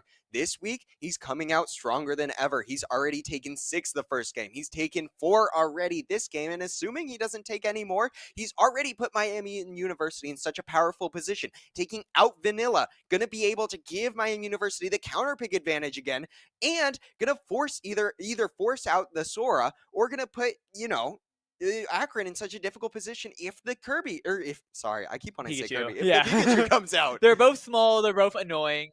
Oh no, the Pikachu! I'm gonna feel bad if he does not. if he loses a few of these stocks, I'm gonna feel so bad. But I think the Pikachu is the right decision. You don't want to send that Sora out of place in this match.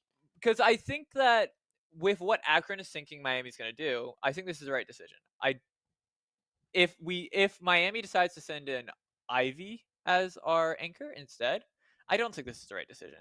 But with what Akron knows, I do think that they're making a very wise decision here, sending in the Pikachu and just letting out Sora saying, hey, we might need you to carry a little bit of extra weight if maybe this fat rat versus this big tough Be turtle. nice, be It's a nice. fat rat. I hate He's fat so rats. light.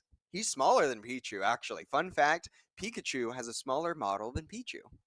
I still hate this fat rat. But we are going to see this match coming up soon. I'm curious what adjustment the Pikachu's making. Again, this time, Camaraderie only going to have one stock as opposed to having two. Before the Pikachu was able to take that first stock, I at a very late percent. Again, I believe it was like at near 200%. I It, think, yeah, I was gonna say, I think the first thing that they're gonna change is going to be going to a smaller stage. yeah, I think that a big stage, especially Kalos being you live forever, yeah. really, really hurt the Pikachu. So I'm gonna assume this time we go to a smaller stage. I'm thinking probably I want to say some of the better stages are going to be Battlefield, specifically small and regular Battlefield. Going to enable the Pikachu to get a lot off of those platforms, likely leading to a lot of long combo extenders. Again, combo is something we've seen that this Pikachu is going to be very comfortable doing, even on Wi-Fi. yeah, I was gonna say the very early percents against Camaraderie both times. It was very, very quick to rack up to like 70-80% pretty much immediately, just hitting those combos. And then the struggles did come from killing. So as I was trying to think of stage, and I don't know how I feel about Smashville. Like that might honestly be too close, but I definitely agree with like Battlefield, small Battlefield might be the two we ban. Maybe I even think those are likely bans coming so. up from Maybe we do Camaraderie. end up at Smashville because I don't think Pikachu probably doesn't want to go to town It's actually very interesting. because We're seeing town. a interesting stage choice come Yeah, out here, regardless of who picks. Because last time Camaraderie was the one. Actually, no, Camaradrie's been banned yeah, both both times. Well, times it was my banned. Yeah, the mistake. Pikachu chose to go to Kalos. Right. But I don't know how I feel about town for both characters because Honestly, Bowser kills really early, but at the same time, you want a we're soul read? I bet it's gonna be FD. FD. Oh, it's Kalos Kalos. again. Ah, it's curious.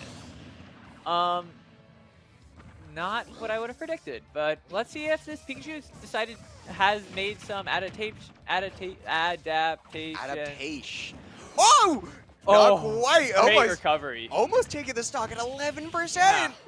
I did not think Bowser could mash at that time to actually get that recovery. Yep. Great recovery. Like very great knowledge of knowing that, oh, I'm in this situation, I have to recover and not panicking.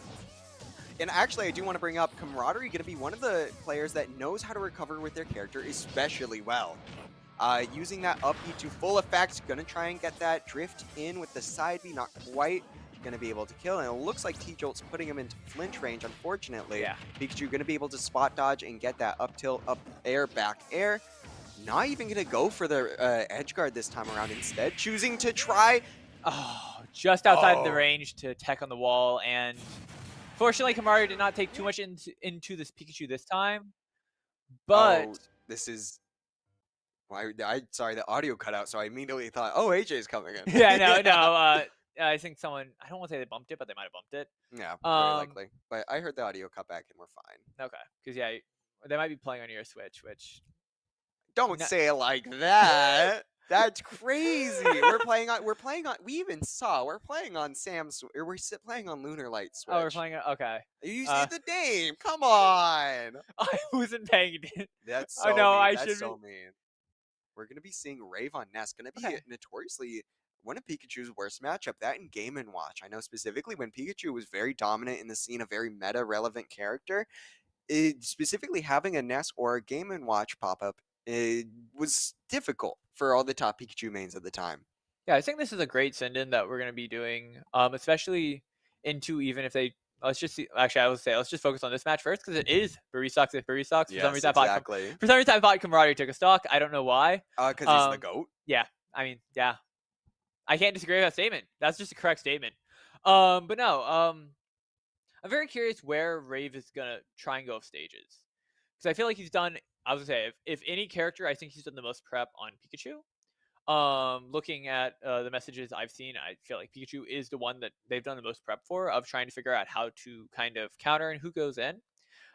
He also didn't get blacklisted from actually no, it was a Puff server, sorry. It's possible that the Pikachu court was like, hey, don't give this guy games, but I doubt that, honestly. we like the Pikachu court here. Puff court, you bad Pokemon. They're gonna But dox you. They're gonna dox you. I mean, I'm pretty easy to dox. I have my full name out here right now. I'm pretty easy to dox. Why are Don't you get- saying stuff like that if you're easy to dox? Oh my goodness. But It's my hate for Co-caster Puff. opinion aside, I was a Puff main back in the early days of Smash Ultimate. Puff, Puff guys, you can trust me. I've always been nice to the Neo scene. Love all the residents of Akron specifically. Been going to a few of their locals. If you're gonna dox anyone, dox that guy.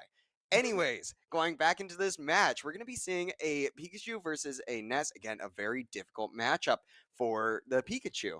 And I'm really excited to see how the Pikachu chooses to adapt to that. I know specifically Rave going to have a very easy recovery to Edgeguard, and especially as a floaty character such as Ness, you're going to be sent off stage, and you're going to have such a limited subset of options that honestly, I would even consider if you get sent off stage, you might just be dead. Yeah, I was gonna say it's very much winning neutral is very, very key in this because Pikachu, if the Pikachu wins neutral, yeah, Ness off stage is like a floundering fish. It's bad. It is very bad, especially when you have so many tools like Thunder Jolt. You have down air, so you have spikes. You just have a ton of options as Pikachu. I think Pikachu even has some good 2-frame moves, including I think down tilt. I think I want to say F tilt also 2 frames. If I don't know Pikachu too well, but it's just a question of can the Pikachu get in and can the Pikachu kind of just get Ness off stage, and once Ness is off stage, Rave might struggle to get back. Exactly. And I will point out, Ness specifically having such a good matchup into Pikachu is largely because of the magnet and the range that Ness presents. T-Jolt not going to be as effective in this matchup, especially because Ness has that hitbox on T-Jolt. It's going to, on Magnet, it's also going to heal whenever he does interact with that T-Jolt. You just don't have a lot to do. And you also don't have the mix-ups of using Thunder off stage as much, just because if Ness chooses to absorb it, you're just, you're dead. Yeah. The Pikachu just falls to their death, and then they are a sad little fat rat. You're so mean to Pikachu. Hey, Pikachu mains, also, this guy's really easy to dodge. I used to try and play Pikachu, too. You're very talented. Guys, I'm just a Pokemon. No, I'm not a Pokemon hater. I love Pikachu. Pokemon just has to be bad at the game. Actually, Puff's pretty bad. I just like Pichu. That's all I can say. Pichu, thumbs up. Other Pokemon, you're too good to be in Smash Bros. What? Incineroar. Have you seen that in Pokemon? Or like in competitive Pokemon? Amazing. Yeah. No, that's GOAT right there. Yeah, I'm just saying I like bad thing actually. Well, Thunderball Pikachu's okay.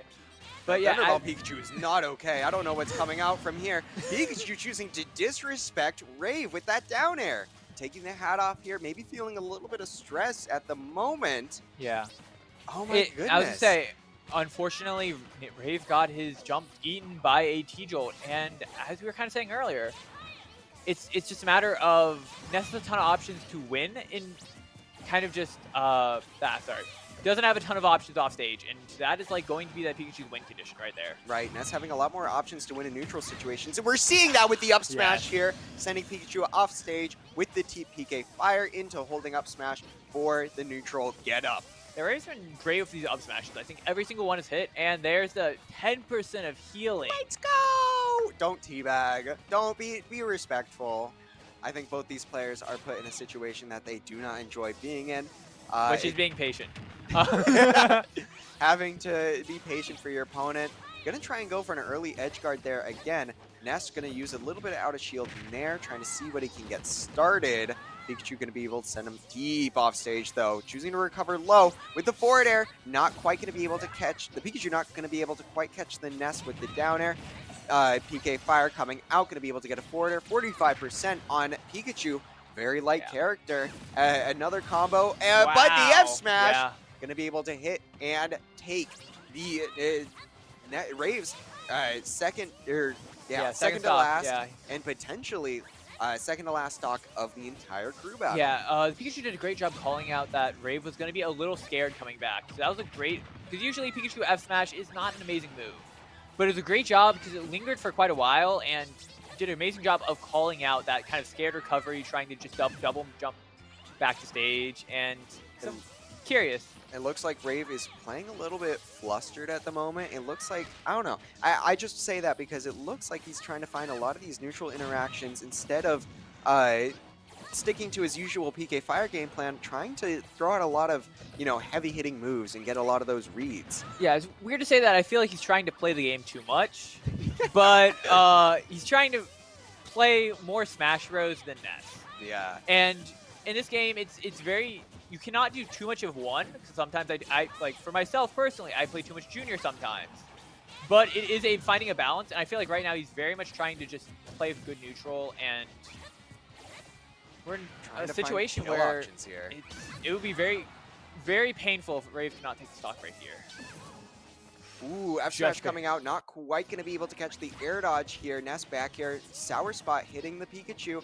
Again, looking for a kill. If he's able to get a grab, a up air, a back air, a PK Fire, realistically, he's going to be able to secure the stock. Pikachu trying to prevent that. Make sure he can keep 2 stocks online. Of course, a 4 versus 3 comeback is always going to be possible. And the up air, calling out the little air dodge back. Great job by Rave, and we're even stocks. One mistake by the Pikachu, or one great play by Rave, and it's a whole new ballgame. This comeback is always possible. Going to be able to find that early PK Fire, drifting a bit off stage into the back air, or down air, I apologize. Down air, forward air. Going to be able to find that Nair out of shield. PK Fire. Is he going to make the comeback?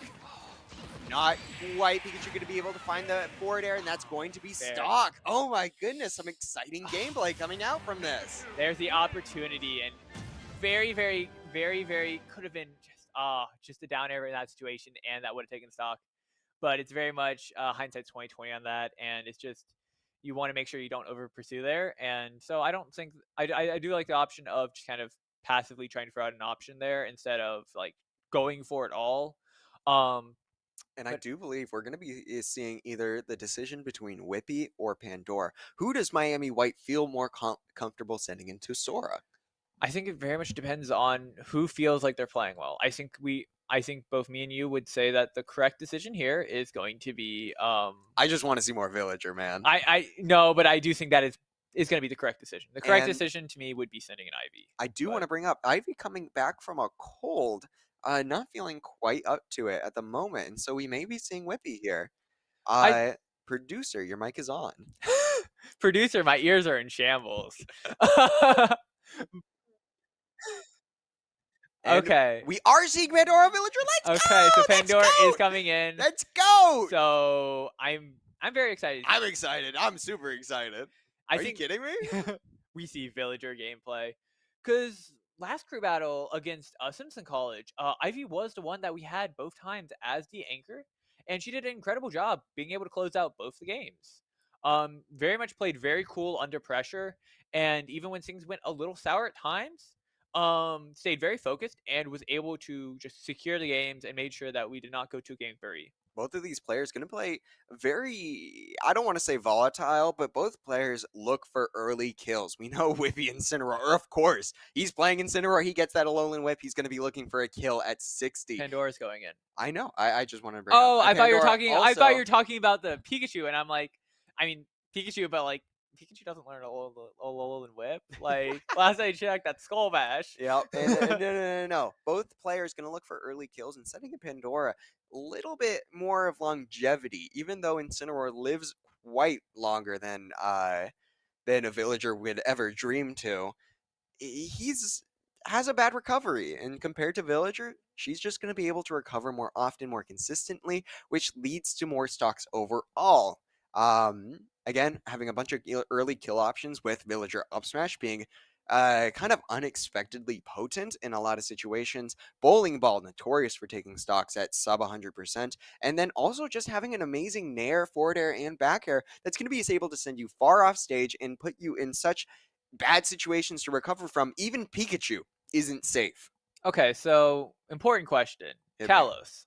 I think Kalos is very likely to come out, being notoriously Villager's best stage, given the wall, given the ability to throw out Bowling Ball on that wall, and it will be out Teacholt, or if it or trade with Teacholt, which in that situation, honestly, I think it's better than just beating it out outright, because you lose all lag.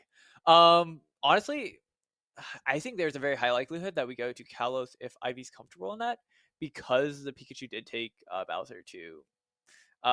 Unless, how much Villager knowledge is out there? Because you're kind of in that area. How much Villager knowledge do you think this team has? I probably not a lot. I How come? mean, not a lot of teams have a ton of villager experience. I have played a few of the players up in Northeast Ohio and prior to this, but I mean, I haven't been there for a year now. It's very unlikely that most of the players are adapted to the matchup. And also, Pandora's a different player. Yes, very much. Many players will bring up, oh, I have a ton of matchup experience because I've played X, because I have played Y. Well, it doesn't really matter if you're fighting somebody completely new who has a completely different philosophy or take on a character. For example, if you are playing smokes in Valorant and your Omen decides to smoke off entrances or use one ways very often for teams that are choosing to get aggressive, it may be a different matchup than an Omen who chooses to use smokes to cut off teams that are already rushing in, that are choosing instead to save smokes for later into the match. Yeah. Although I don't think anybody knows anything about Valorant, but no, I do. I I think do really like that statement. And we are going to town. Goat is already trying to throw out Lloyd. That is what I like to see. That's villager gameplay for you. Uh, Throwing out a little cute taunt right here. We're going to town and city, which I think is an interesting choice. I wonder if the Pikachu. I assume the Pikachu probably banned Kalos or Very likely. how I know. does. Sorry to interrupt you, but how does T-Jolt work with balloons? With balloons, most of the time I do not believe they pop. Pikachu does not have a very good kit for popping balloons, given the fact that most of his moves are pretty weak. Or her in this case. This is a female Pikachu, you can tell by the heart on their tail. Using Lloyd to buffer through the T-Jolt, though, going to be able to get a little bit of a punish on the Pikachu. This is going to be a very slow game. Villager specifically not going to be able to do a lot of damage per interaction. Instead, choosing to fall back, slingshot, nair, do anything they can to catch a stray Pikachu. That was Aura. That was Aura, yeah. That was Aura just ignoring the Lloyd, just going to be standing there, knowing that it's not going to hit you in that position. I mean, I think I would have flinched there. Ooh, going for the early bowling ball read, knowing that the Pikachu likes to recover onto stage, looking to try and hit the Pikachu with Tree, getting the axe, going to put Pikachu at what, 67%, Yeah, something like that? Although there's been a lot of damage done to Ivy, it feels like the Pikachu is very much just running in. Right. It doesn't seem like the Pikachu has the most like a very well thought out game plan while running in. Well, it also, I do want to point out, Villager, again, going to have a lot more of those kill options than Pikachu. Drag down Nair into up smash, almost going to take it, but not quite. It looks like balloons do get popped by T-Jolt. Going to be able to Nair out that incoming dash attack, kind of a scary position to be in. Going to try and pocket a T-Jolt. Why not? I want to see it right here. I mean, Pikachu does not want to die here, and I get it. You have a very, very scary Villager here. It's likely that a lot of his moves are actually going to be killing. Yeah. Up tilt, down tilt, up smash, you know, F smash, down... Tree! Sorry, I love Tree. Tree will also kill. Fun fact. But yeah, Villager going to be able to come into this last game. We know who it is. It's going to be the Sora, more likely than not. I would be very surprised if they choose to counterpick with the Samus in this situation. Are you excited for this? I am excited for this. I want to see more Sora, not Sora gameplay. I don't want to see Sora gameplay. No. I'm so excited to see some Sora Villager I'm excited gameplay. to see Sora gameplay, but I'm more excited to see Villager gameplay. Let's go, Villager! No, but Sora Villager going to be a very uncommon matchup. I don't believe, despite Sora being a very good character, not very common, Villager being a very bad character and extremely uncommon, with their Isabelle counterpart going to be a lot more popular in a lot of in a lot of majors and high level gameplay.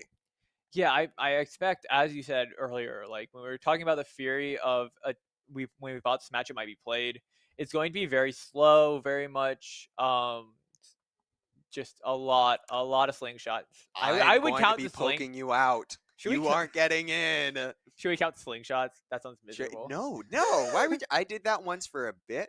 There was this match of a Villager versus Just Blue, and I edited it so that the match was only every single slingshot, and I think the entire video ended up being 15 minutes long. Like it was long. You do not want to be counting the slingshots. Yeah. Yeah. Okay. So, but yes, slingshots. Slingshot is such a good move, and just kind of keeping people away, especially if they're very slow. I do want to bring up a little bit of a fun statistic. At the end of a Smash match, if you scroll down during your bar at the very end menu, you'll be able to see how many projectiles you threw in a match. And back when in the day when I used to record that, I would have hundreds averaging per game. There is no limit to the number of slingshots you throw out. Man, you are a gremlin. I'm a gremlin. I'm not taking that from a Bowser Jr. player, Mr. No Weaknesses. Anyways, I the no weakness bit's amazing. it's not good because you have so many weaknesses. You're a bad character. I love how Jake's the one who started it. Yeah, literally. It's because of me, and I love the fact that no weakness bit is because of me, and that makes it so much. I don't know if it makes it better or worse. But you are the reason the entire Smash community believes Bowser Jr. is a no weakness character. Similar to Spirit Tomb, only being a mid tier though. You may have no weaknesses, but the strengths are not there to compensate. Have you seen Forward Smash? I've never seen you land it. No. Oh yeah, against you, I guess I never have. I mean, that's honestly no. I don't think I've ever heard that against Villager. But we're gonna be able to see Villager versus Sora here. How do you feel like neutral's gonna get played out?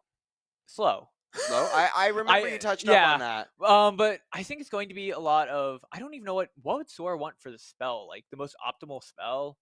Like, would it just be because I think Thunder doesn't sound particularly amazing because you can just slingshot. Would it be the fire? A Viagra would. I was gonna say for Viagra. I projectile in this matchup. okay, because you can get a confirm off of if you hit dash attack or grab depending on where you are.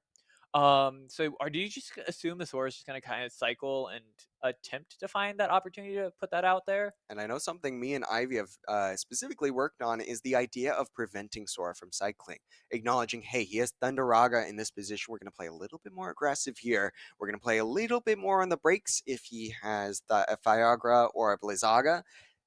And we're just going to see what we're able to get here. I mean, if he throws out Viagra at a far range, you just Lloyd, and then that's a frame one, counter to it. Yeah. If they throw out Blizzaga, well, it has no range, so if you're playing that close, you were going to get hit by Nair or something regardless. And Thundagra, don't even get me started. I mean, reactable startup, even on Wi-Fi. So does low budget Blizzard break Slingshot? Yes, it does. It is a... Specifically, Villager's projectile is going to have very low priority. On top of projectiles having an extremely low priority already, Blizzaga going to be made up of a million of them. Going to just beat out Slingshot. Okay. Not going to beat out Lloyd in most cases, though. Lloyd. Ooh. Lloyd will go through it in the Ices matchup as well. If you just have one Blizzard, you are able to Lloyd through it. Yeah, I know you've traumatized people with that before. People, one person. One person. Okay, yeah, one person. Fine. Actually, Toasted Art exists. I will be honest. A lot of the Ices community does not like playing Ices into my Villager, specifically just because of how Blizzard and Blizzaga work against a Villager. It's not an effective move given the dash attack, given the Lloyds, and given the fact that you can slingshot whenever they don't throw it out, pressuring them into a position where they want to use it more. But we do see Ivy here playing very aggressive off-round start, using a lot of Nair, getting this jab in this situation, putting Sora in a bit of a further position, but not trying to follow up with it. Just trying to play that center stage, get that tree put up, cycling through Thundaga in this particular situation. Going to be able to get the tree, follow up with a few slingshots. Not quite. What a great slingshot. Like, perfect spacing. Especially hitting that time where the counter is going to still be active or not active anymore. Or it's still going to be in end lag, but not active anymore. Gonna draw the tree, gonna get the shield break! Pandora taunting in the player camp. Gonna be throwing out the bowling ball early stock at 60%. And now the Villager's just gonna play the Villager game. It's going to be run away, and the Sora's gonna have to try and catch. Yep. And with a lead, it's hard to catch. It's sometimes really hard to catch this Villager. And I do want to appreciate how Pandora's going for a lot of these full hop slingshots. Specifically, you're going to hit another Lloyd into another soft slingshot, just as we planned. But dash, get up attack going to come out here, putting down tree. Villager Lloyd trying to follow up a little bit. Sora can't follow up with a few of these bad positions that Ivy's been getting put into. Yeah. Coming out of the Blizzaga with a Nair especially going to be a good position. Villager put into the air, going to get caught by the forward air, not quite going to be able to follow up on it though. Looking for the F smash. Pandora's just going to set up a Pandora's just going to set up a Lloyd and get back on stage. The one thing I would fear about being off stage, not at this percent. Yep, that's my goat right Wow, there. That's that's actually just goat. that's such an amazing option. Just like so bold to do that. Gonna be able to beat out Sora up B. Again, if Ivy Yeah. got caught by Sora up B, she would have been dead at this percent, going under stage, acknowledging, hey, if I try and recover directly against you, it's not gonna be pretty for me. But if I go to the other side, going for the bowling ball, not quite gonna hit. Yeah. Getting the right read, but not the correct timing. F-tilt gonna be able to take Pandora's first stock. But it trade, I was gonna say it trade. It's just trades. And bowling ball comes out. Pandora's gonna be able to take University of Akron's second to last stock this game. You gotta wonder, what's the Sora thinking? What are they gonna be able to do with a stock disadvantage here? Yeah, I honestly, I cannot tell you. The one thing Fair I enough. would fear in this situation is getting too close to ledge and getting like nared forward smash. Exactly. That is kind of like what I think the Sora is gonna be fishing for. But at this percent, and once you're kind of out of that percent, like there's a very set window where you should be afraid of that. And it looks like Pandora is kind of acknowledging this Sora's aggression here. Again, at the beginning of the match, Sora was playing a little bit back more. Pandora was choosing to go in with these Lloyds. And I also want to bring up what fitting music for this game.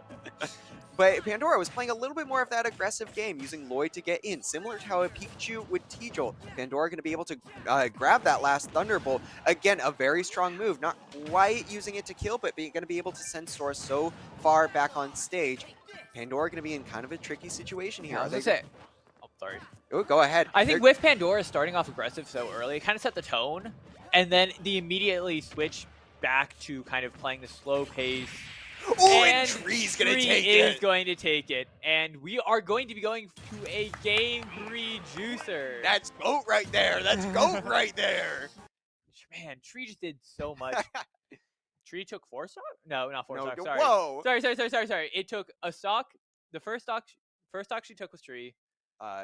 Took first stock of Sora and then took another stock, or the last stock against Sora. That is going to be 3 stocks with Tree. Let me tell you, ladies, gentlemen, when I say this villager's good at using Tree, this villager's good at using Tree. Yeah, I was going to say, especially on Wi-Fi where it's even harder to react to, and if the players don't fully understand the sheer danger that Tree has, Tree is dangerous. Like, it's a very scary move. Both scary and it's not. If you kind of know the counterplay around it, where honestly the best answer is just kind of leave it alone sometimes, or play when you know exactly where the spacing is, like to play outside of it or play where you're not being hit by it. But if you aren't like entirely positive like what Tree is doing, Tree can be absolutely devastating. Like I think that Sora was absolutely shocked that their shield broke. Going from Rising Tree to Axe. Like if you don't know it, if you don't you're know, just getting you're matchup check there and you're dead. Like died at 60. And that absolutely changed the pace of the match, because now Ivy's playing from lead and can just kind of very much play her own game with shooting, just taking out Lloyd's, and the Sora just felt like he really had to go in. And I think that shield break right there it completely changed the tide of that final like match for the game. And I do want to bring up, coming into this next match, Miami University 1-1 with the University of Akron. Are they going to switch up their starter? Miami University consistently coming in with the Inkling, consistently only taking 2 stock against University of Akron's 3 stocks coming out from the Wolf. I'm really wondering, are we going to see them mix up? Is this going to be this no mix-up mind game? Is this going to be a I'm switching, even potentially switching to the Stamets? University of Akron has a wide array of choices to start here. Yeah, my gut feeling goes to, honestly, neither team is going to switch. That's my gut feeling. Although I kind of fully agree if you're kind of like opinion of thinking that they want to switch. I think Wolf is just such a good character to start off with. Wolf doesn't really do bad in any Miami, and I think Miami's going to say the same thing of although it hasn't gone kind of as they wanted to the first 2 times, it was last hit, last stock, and I feel like AJ's been making those kind of adaptations, and although there's been some unlucky breaks, like the uppies just kind of catching him by surprise, I don't think he'll be caught by surprise by the uppies this time. Maybe this Wolf will throw out another gimmick that nobody expects. But we're going to be seeing his Min actually. No, I wasn't going that far. I mean, I mean, like. But yeah, you're right. These Wolves. I don't think the Wolf uppie is something that you can use 2 games in a row, especially against the same player. Yeah, especially against the same player, especially against a player that's as adaptive as AJ. I just want to bring up here, AJ's kind of Miami University White's best counter into this Wolf. Logically speaking, Villager loses very strongly to Wolf. Camaraderie on the Bowser, as we saw, has a really difficult time playing against Wolf's primary game plan of just throwing out really safe aerials and poking with that Yeah, I back was gonna air and say, laser. has not as much range as Bowser, but has enough range and much better frame data that it is very hard to get in. That would be leaving Yeah. Rave or Rave, probably Whippy. Whippy would probably be the next best. I wouldn't even say so. Whippy going to be able to get a few of those counters against the Wolf laser, but that's only going to do so much when the Wolf can mix up the laser timings at that sort of mid-range. At long range, of course, he's just not going to throw it out if he doesn't need to. At that mid-range, he can threaten throwing it out. He can threaten going for a grab to punish any sort of counter attempt, and he can charge a smash. He can just dash and charge a smash attack. If he expects Whippy to throw out any sort of revenge counter, he can just react by either charging the smash attack longer, or he can just rip it. Again, up smash being an incredibly safe. Not safe, but it being It's hard to incredibly punish. it's It's difficult hard to to punish, punish. and forward smash just is safe. Yeah. You aren't punishing that. And so, going to be able to do a lot of those options at the mid range. You kind of got to wonder, what does Incineroar do when he gets forced into that mid range? Though he does have a lot of options in close quarter combat, I imagine Wolf is just going to have more range on his Nair. I would think so as well. But the one thing I would point out is this Wolf has not been using as much laser Yeah. as I've seen Wolves do before. I mean, he's doing some laser, especially, but I've seen Wolves cough cough. No, I won't mention you. Love you, Klutz. Devin. Oh. No, I was actually gonna say Devin actually. I think Ryan might be the worst offender of just running away and lasering. He gets a brand new toy and he'll use it. Yeah, I was gonna say one toy Kirby doesn't have. Exactly. But no, pretty much all the Wolves that I'm kind of used to, they use a lot of laser. I might also be due to matchups with Junior being laser stuffs out literally everything I would ever want to do and in my dreams. But no, just laser in general is a very strong move, and it's especially hard for some characters to punish. Inkling isn't as much as one of those because Inkling does have the ability to quickly jump up and just pretty good airspeed to be able to punish it. But I would love to see some more lasers coming out, especially at that far of a distance. I would like to point out Inkling have a particularly strong dash dance, and we see AJ leveraging this dash dance fairly often. I believe that the Wolf should be, in fact, lasering less, given the fact that we've seen AJ dash under lasers so often and just punish easily. It does dash under? Oh yeah. Oh yeah. I didn't think it was. Oh yeah. Have you been watching the same show I have? That I guess I honestly working. haven't. I thought he's been doing aerial like laser. No. He's Grounded? just grounded. Wow, okay. He dashes under. Have I missed that every time? I don't want to say yes, but you might have. Because that the move is bigger than you would think. Right. It might not be Inkling dash transcendent. dance. Yeah, but the move is bigger than you would think.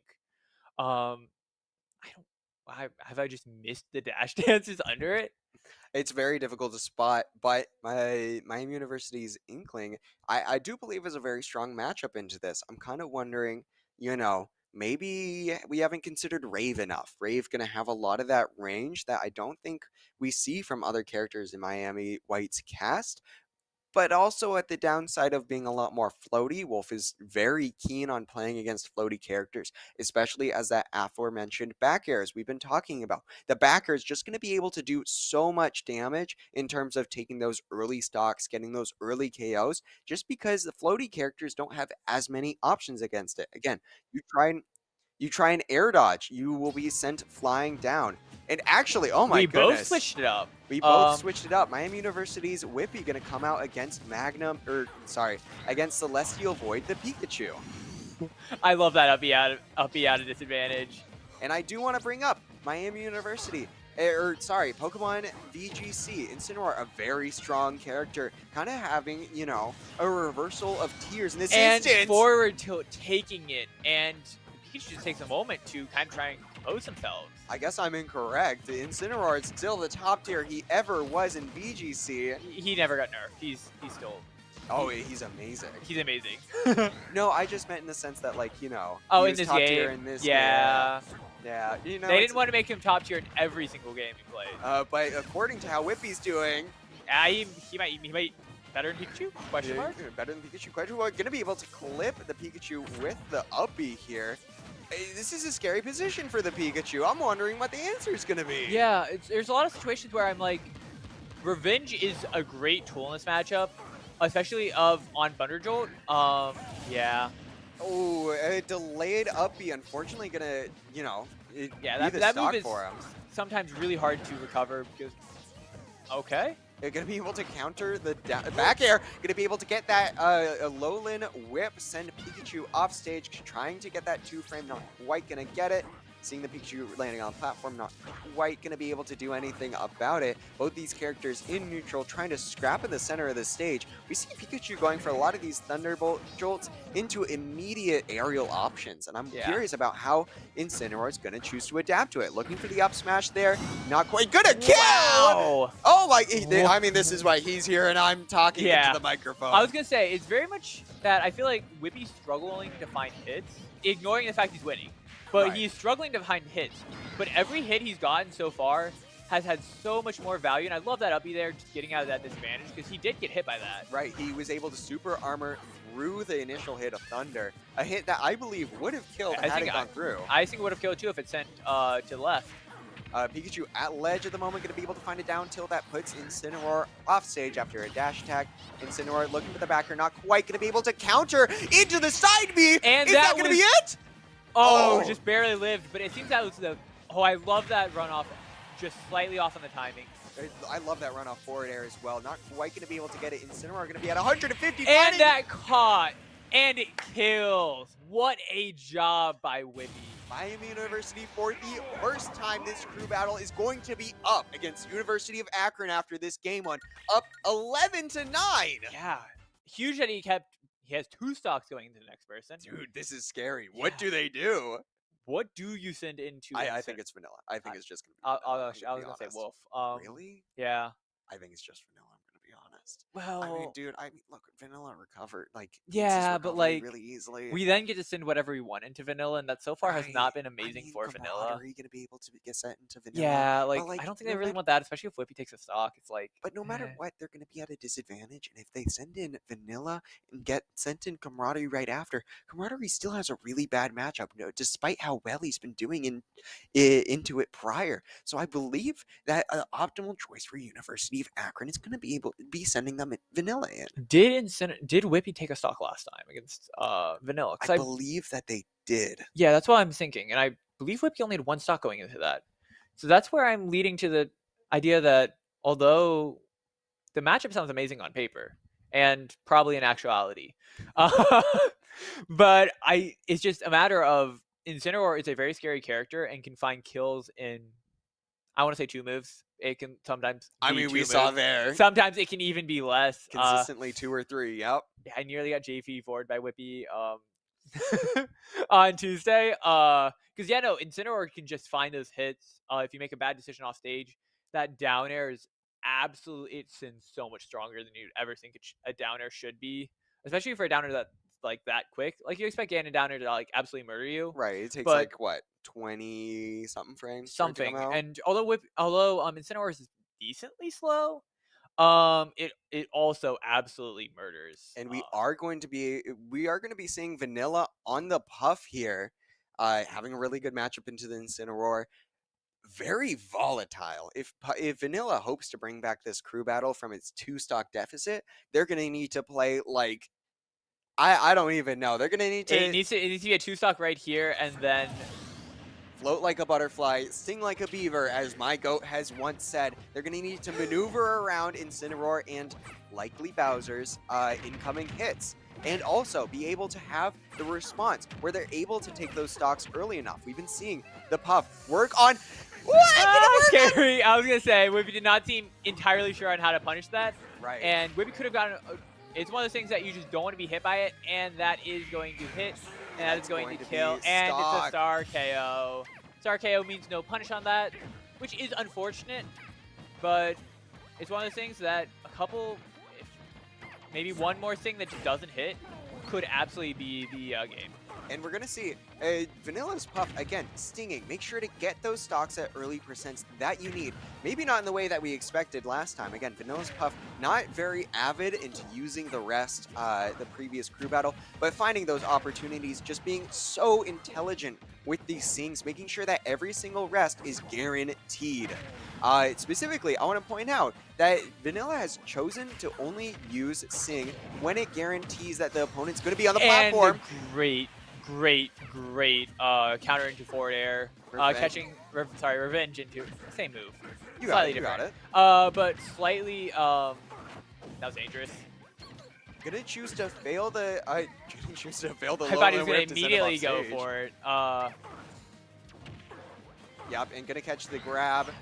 Going to the other side. Yeah. Just to recover.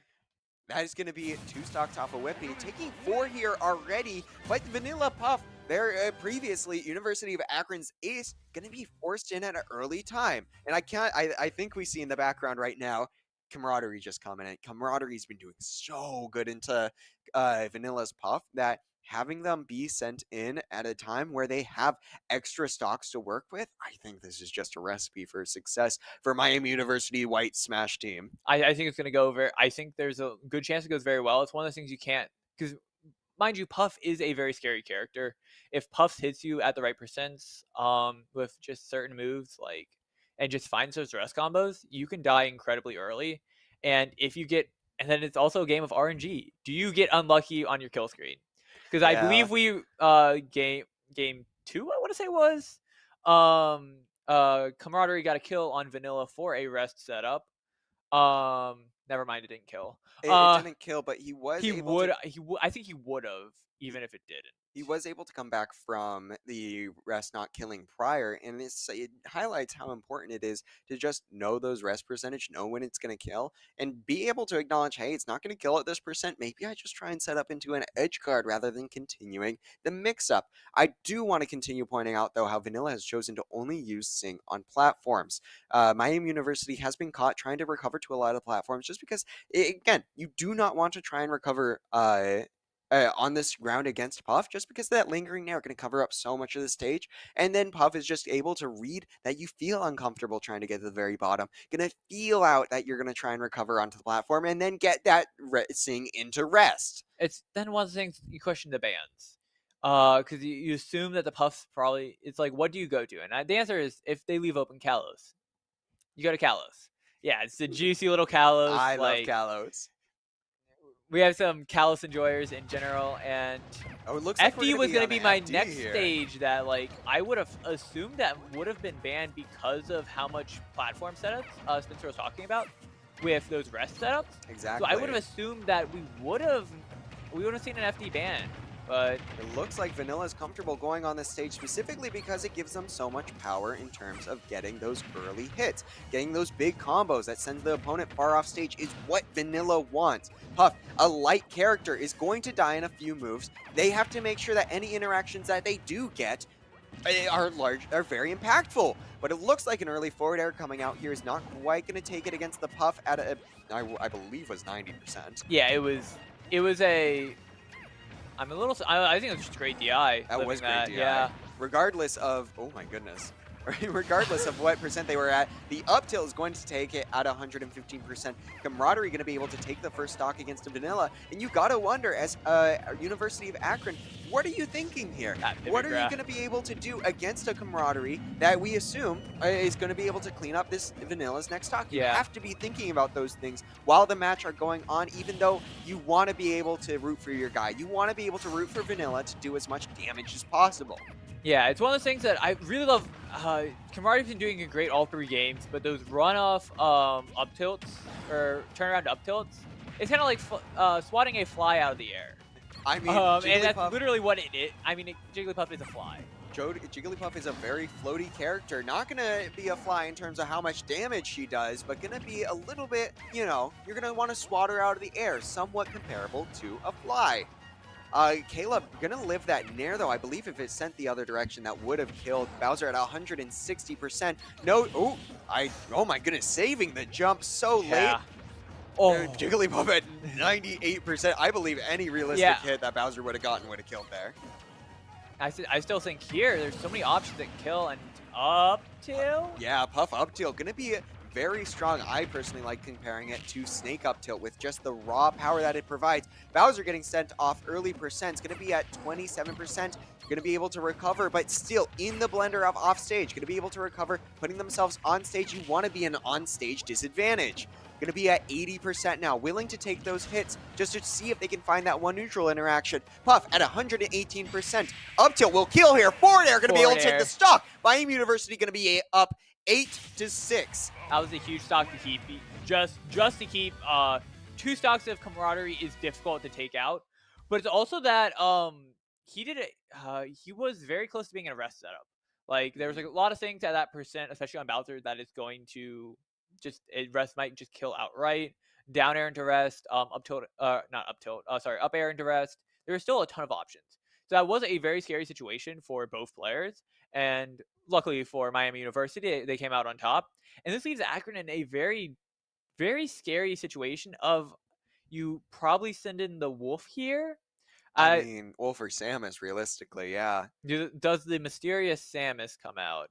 Does the Samus return? Does it return? The return of the my joke's gone. But I do agree that the Sora is very unlikely to be coming out here consistently, being the anchor of every single one of these games. You gotta wonder, are they gonna risk trying to put him out of position, put him in somewhere he may not be as familiar with, just for the sake of taking out this Bowser? Again, Bowser, Camaraderie's done such a good job of cleaning up against all of these characters. And even though his 2 best matchups with the Pikachu and the Jigglypuff are gone, he's still a formidable threat. He's this is King of the Koopas. We don't want to be laughing at him. Yeah, I was also gonna say that I think those are on paper the worst 2 matchups for Bowser. I mean, he's been doing amazing into him, but I think on paper those are the worst 2, like the most scary matchups you would have. The characters that are going to be able to edgeguard well, but Camaraderie doing such a good job of being able to acknowledge his options, save his double jump when needed, which I was even surprised that he had kept it at the very second stock that he had. And then he's just going to be able to, kind of play that patient neutral and steamroll whoever tries to get in versus his character. I do believe that he is going to have a bit more of a tough time against some of these projectile characters. I know Kirby takes a lot to set up against most characters, having to use his full body to get in following up Teejul. But Wolf and Samus not really going to have to play as much of the same game. They're going to try and zone him out. They're trying to wall him out. They're trying to make sure Bowser never gets to them, rather than the opposite of what we've been seeing of Bowser trying to keep out the opponent. Yeah, they don't need to be as like committal. I think the best way of saying it is they don't need to be as committal. Great word. And especially with like the edge guards, the one thing that is kind of good about and is going to be the Wolf, that is going to be a little and we broke the crew battle rules. No, it's fine. It's fine. Nobody got hit. We're good. We're good. We're good. But the one thing about Puff's like edge guarding is that Marauder could be very safe about his double jump because Puff didn't have a spike. So by not having a spike, you can be a little safer about like I wouldn't say lazier, but being a little safe with your recoveries, knowing that worst case scenario you get fared. Right. Against characters with spikes, it is a little bit scarier. That was like Pikachu. Wolf is in that odd territory where the Wolf is not going to go off stage to edge guard you. And it's going to try and play for 2 frames, mostly with F tilts and down smashes. All right, and we're kind of seeing here Wolf getting a very early lead with 100% on Bowser, but again, he's a heavy guy, but despite that, Wolf is going to be able to use a lot of his extra strong kill moves to leverage early stocks, particularly trying to land with that back air and getting caught by the up B from Miami University's own Camaraderie Bowser. Gonna look for the Fire Breath, knowing that he's gonna choose to recover with side B, not quite gonna be able to catch the high recovery. I'm curious, is Camaraderie gonna be able to adjust to the fact that, Wolf has been recovering to high so often as a mix-up? Yeah, it's one of those things that I feel like at early parts of the Wolf Bowser, Camaraderie was going for a lot of 2 frames with F tilt. And because of those high recoveries, this Wolf has kind of stopped. Or Camaraderie has stopped. That was a great down smash. Goodness. Unfortunately, just a little late on the draw. Gonna be able to throw out that nair there. Camaraderie not quite recovering from it, having to air dodge and throw himself into the blast zone. Wolf up, gonna be able to take that first stock. I'm wondering, he's at 130% pivot up tilt, gonna be able to take it. Swat that fly. Get him out of the Get him air. out of here. Houston, we have a problem. Bowser is taking up the airspace, and Wolf is not able to come back from it. Looking for the Nair, trying to get out of this bad situation. Camaraderie trying to read a roll or something. It was a roll out, and it could have broken Shield, and if it did, that would have been so nice. This is Bowser's world, and you are just paying to live in it. Sending Wolf back off stage, putting him in sort of this ledge trapping situation. Going to be able to find the side B at 100%. Going to be able to take the stock. Camaraderie going to be able to take the third stock of this match. Going to be very close to even at this point. Miami University just going to be up and nice and easy. Yeah. Next person that takes the stock puts it. Either Miami takes his next stock and puts themselves at such a huge advantage, again, 7 stocks against 3, or the Wolves able to take this stock and try and make a comeback against who's getting sent in next. Again, we only have, what, is this the, is this going to be AJ and... It's outside of distance. AJ and Ivy? Who's the AJ, Ivy, Brave. AJ, Ivy, but yeah, no, and just until now, it felt like the Wolf just couldn't get in. And I feel like the Wolf is trying to go a little too aggressive of options. Like, the Wolf feels desperate. I think it's the best way I can describe it. So the Wolf is just throwing out a lot of options that will lead into kills or will kill. I mean, and they kind of need to be desperate in this position. University Akron relies so much on being able to take this next stock. An amazing tech coming out from Camaraderie. Trying to play a little bit of neutral here, seeing what they can do. Camaraderie choosing to play a little aggressive here, coming in with that forward air, jumping over what the Wolf was planning on doing. Possibly looking for an up tilt in the future. Not quite going to get hit by Aerial. Uppy is going to be able to secure that stock. It's such a scary position for them to be in. Yeah, although like he lost that stock there at the very end, like the amount of damage that Camaraderie just did to that, did to them, it's hard to understate like the importance of. Did I say understate? It's fine. I did. So it's really hard to like say that wasn't important, even though he might have lost that stock at the very end. Those stocks are absolutely crucial, and now it leaves Miami with a choice of kind of 3 players, and then we're probably going to see. I would guess we only have 2 players. We have 3. I mean, I'm sorry. We have 3 players left. We only have. Yeah, sorry, my bad. That's my mistake. We have 3 players left, but 2 people will go in. And I think right here, I think the answer is probably going to be we're probably going to send in AJ. Assuming with an Ivy lead or Ivy anchor. That's my assumption. Absolutely. And it's kind of difficult to be a Ray fan in this position because you don't have a good matchup anymore. You were preparing against the Pikachu and you didn't end up performing quite to what you were hoping to be able to do. And then we just have or no, he's already been sent in. He was the first guy sent in, no? First one sent in. Yeah, I'm going crazy. First one we sent in was Whippy. Whippy then committed murder. I don't know what game I'm watching. Game 2? But I No, I don't know what game you're watching. This is game 3. But no, I was trying to think of what game Rave went in first, and that's never. Yeah. But Miami University going to be up 2 stocks here. I just want to point out how important this next stock is going to be. Again, I brought up if the Wolf wanted to keep University of Akron in, he needed to take that stock against Camaraderie, and he did, and he performed. But now he has to take at least 1 or 2 to set up the Sora for success. I would say he needs to take 2.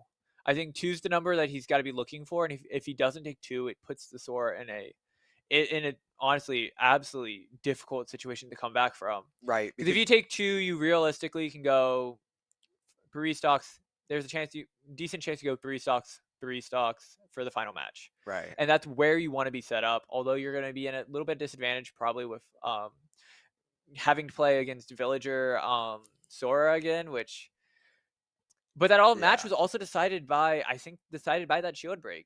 I'm very curious how that match would have gone if the Sora got the lead first. Because the Sora then wouldn't feel the pressure to like actually play the game and like go in. You're so mean to everyone, dude. Dude, I don't like the Sora is doing his best. He did feel the need to play a little bit more aggressively that last match, as my as it would be wisely said. I'm You're not so mean to everyone, dude. How many times have you been camped by Sora? Never. That's the They go problem. in versus That's the me. problem. I've been camped against Sora, and it fueled my nightmares. I'm maining Bowser Jr. for a month just to see what's like going on here psychologically. It's bad. It's bad. Nobody in chat clip it because I'm not actually doing it. I'll play me Gunner if it makes it better. Yeah. But I do want to actually, you should play me Gunner in my villager. But back on topic, I do want to bring up how amazing of a job Camaraderie has done. Again, Camaraderie, I don't want to say it. He was not doing great against University of Akron last match, but coming into this crew battle, he took what? He took 6 stocks his first game, 4 stocks the second game, and then 4 stocks this game right here.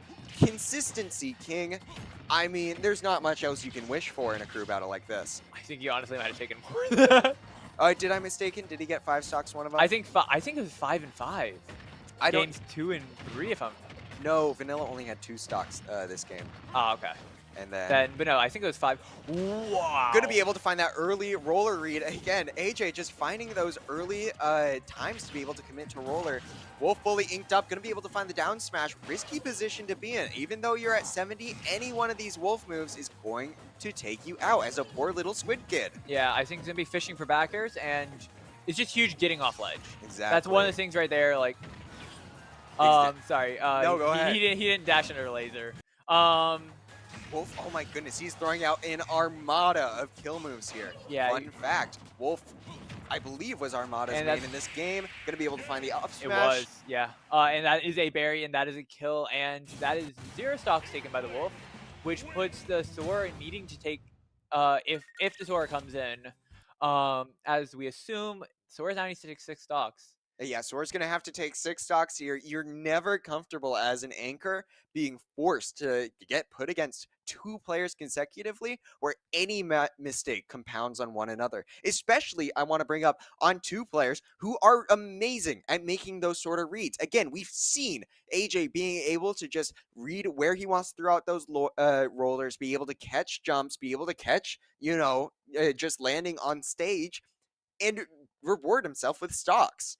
I mean, and also leading into Pandora. Pandora is willing to make those reads. As we saw that first game, tree into axe into breaking your shield. I mean, it's possible. You never are feeling comfortable against.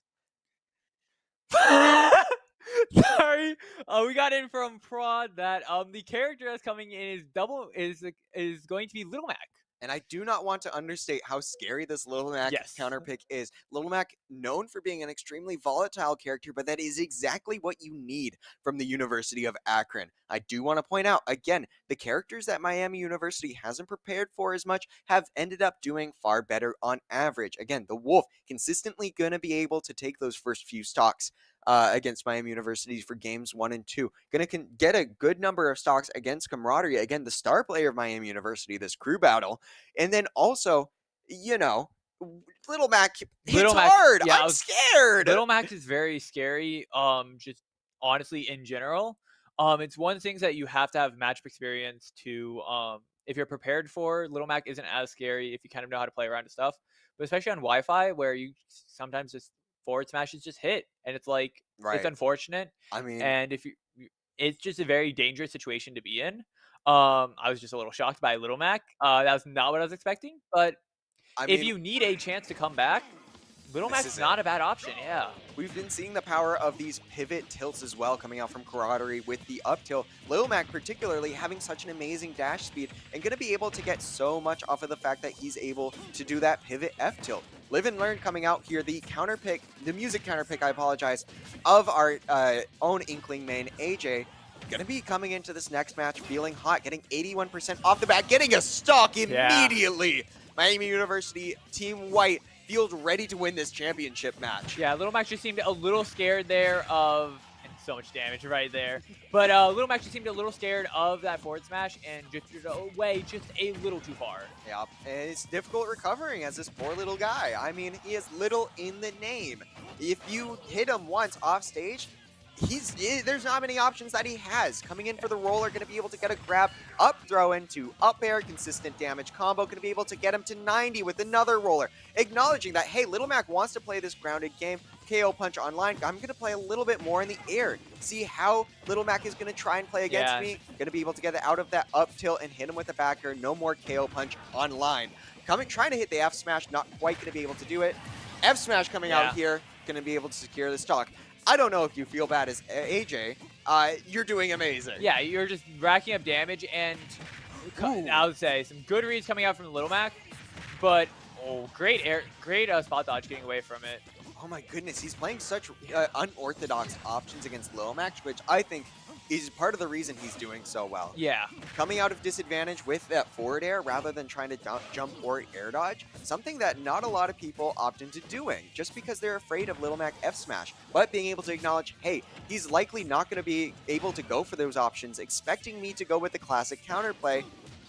You know, oh my. Oh, bomb bouncing off of his head and not triggering the counter is just so unfortunate yet funny at the same time. I don't think I've ever seen an interaction like that, but Little Mac going to be half inked up at this point. Inkling going to go down, lose their second stock to the up tilt up B, but momentum still on AJ's side here. Yeah. I mean, first two stocks going to be able to take that first. If you can just secure this last one nice and easy, going to be able to get the roller, not quite going to be able to mash out quick enough. Little Mac going to have KO punch online KO soon. punch is the scary part right here, because one read and it's a dead Inkling. Exactly. It will kill at this percent. Inkling going to be at 20% DI in, and that is going to kill. I don't think DI mattered. I think it did. I don't. Maybe, but now. Regardless, University of Akron going to be able to take AJ's last stock. We're going to be seeing a 3 versus 1 in terms of stocks. Ivy Pandora coming out here. Does Ivy know how to fight a Little Mac? I don't actually know the answer to this, because we have quite a few Little Macs at Miami, but I don't know if Ivy's ever played. Nope, never played a Afterglow, never played a Pooter Scooter. No, I just assumed it never played against Pooter Scooter. Yeah, that guy does not play Smash No, Bros. he doesn't play Smash Bros. Pooter Scooter. Please come to tournaments, Pooter Scooter, please. Being one of our talented and I believe one of the team captains of Miami University's Overwatch 2 team, tank player extraordinaire. It's difficult for us to find time with him, but whenever we do, it is such a treat. Such a talented Little Mac player. I'm begging, come to one of the locals, Please man. give up on the horse and just come play the horse. Oh yeah, Orisa. Yeah. I don't play Overwatch. I don't like Overwatch. It's not my game. You're a Val kind of kid. I'm a Val kid. I love the low TTK. It's my thing. But we're gonna be, I assume, seeing the Ivy Pandora. I think Villager. would be the correct answer as well. I do see there's worlds where they are going to send in Rave. My gut feeling is I think the answer should most likely be Pandora. And we are confirmed to have Pandora be sent in here on Villager, only having to take one stock. But again, this is Little Mac. He's able to dash in versus your setups so consistently. If he can make those reads the early part of your stocks, he puts you off your foot and he secures the landing or the final blow.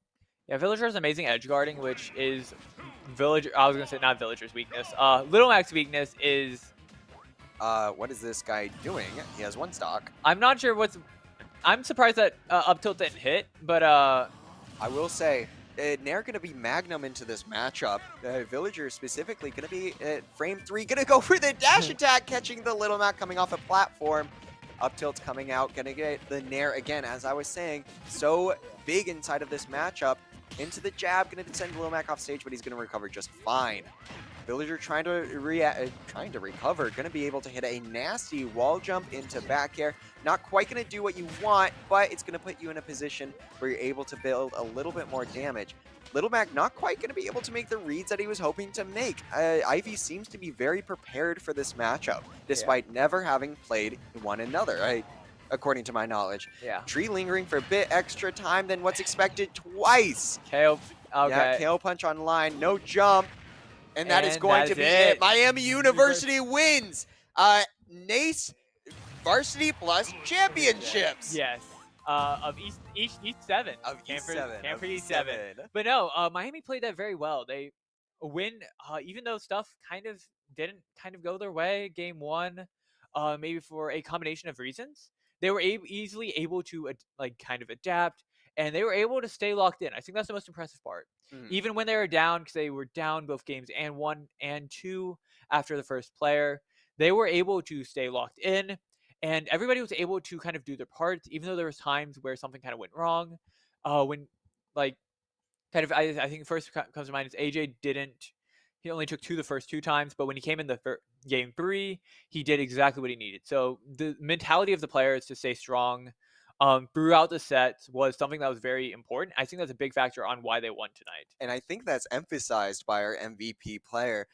Despite taking 6 stocks in the first crew battle, the crew battles that Miami University won consistent, like games 2 and 3, were the ones where he didn't take as many stocks, only taking about 4 or 5 stocks in that situation.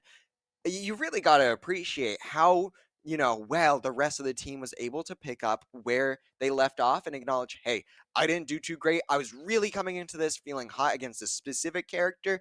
Didn't end up panning out that way when it came to actual crew battles, but I'm able to adapt. I'm able to give, other players room to, build on top of what I've already learned.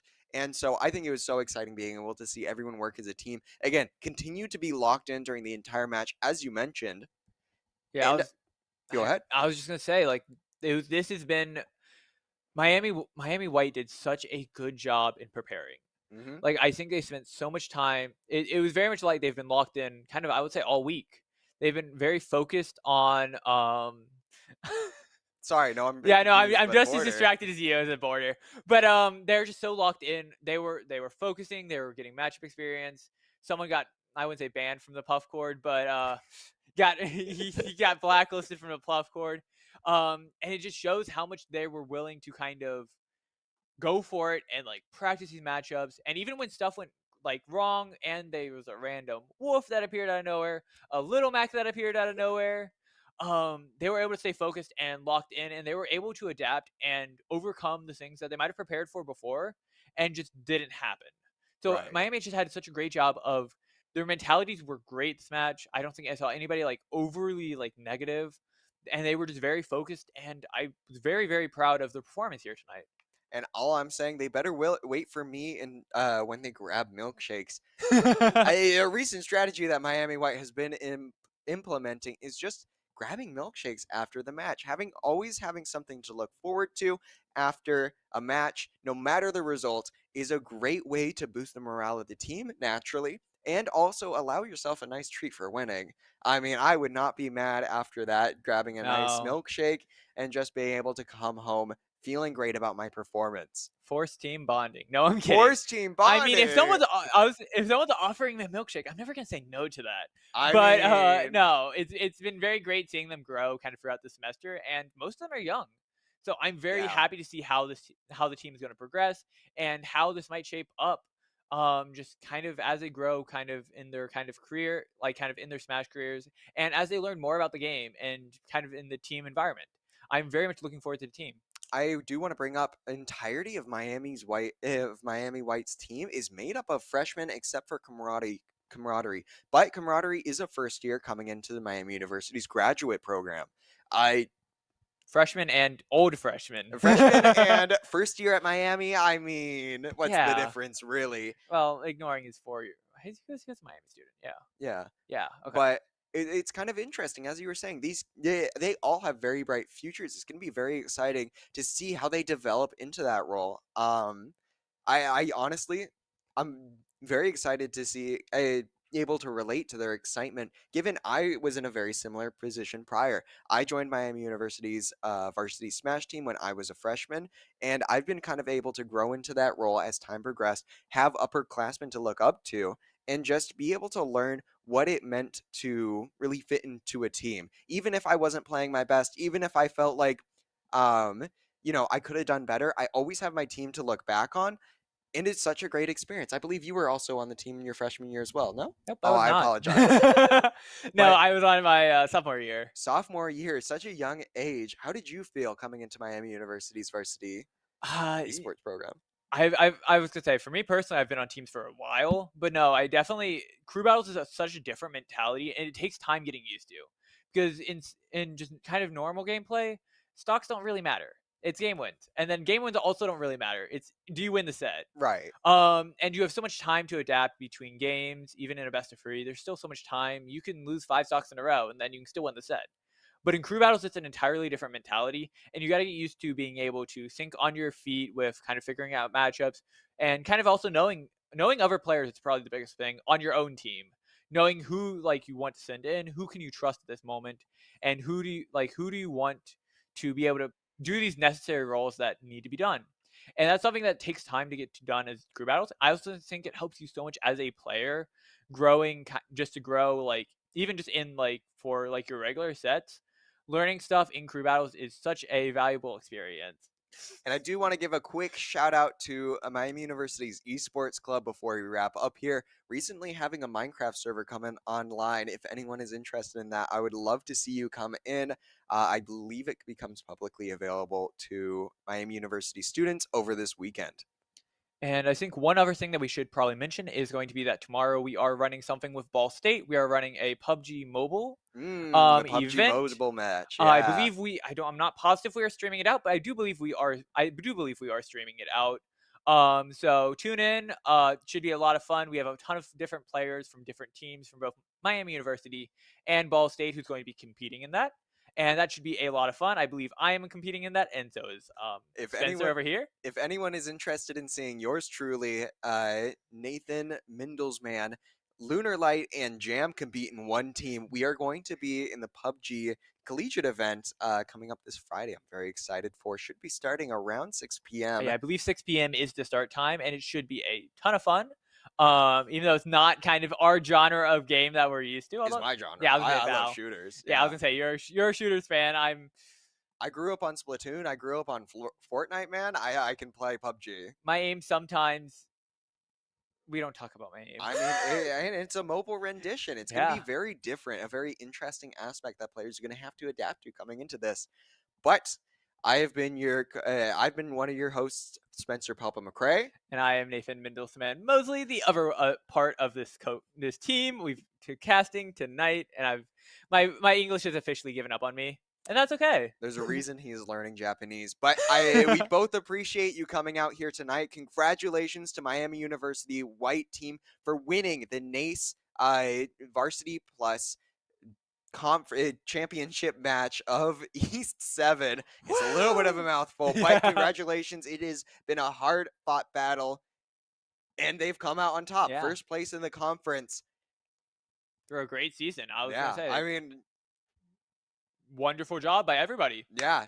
And thank you. We appreciate you as a viewer coming out to listen and watch us commentate. I know I am so excited every time I get the opportunity to commentate one of these matches, both for Valorant and Smash, my two primary games. And I know Nathan as well. Yeah, it's very fun to take a little bit more of an analytical approach where I'm a very field player and watching players that I've seen and played against a lot and see how they kind of adapt and the team environment and how crew battles are just such a fun format to watch. Ignoring the little pauses between every match, which sometimes. I mean, I'm fine with them. It gives me a little bit. Yeah, a little time to talk about. Yeah, talk about the game. But yeah, no, it's a ton of. We are keeping Thank our you, production. Prod. Yeah, we're keeping our production host, but in the interest of getting home tonight, as I believe he has a little bit of homework. Oh, I do have homework. Thank you so much for watching. It's been a great time. Everyone, have a good night. Have a good night, everybody.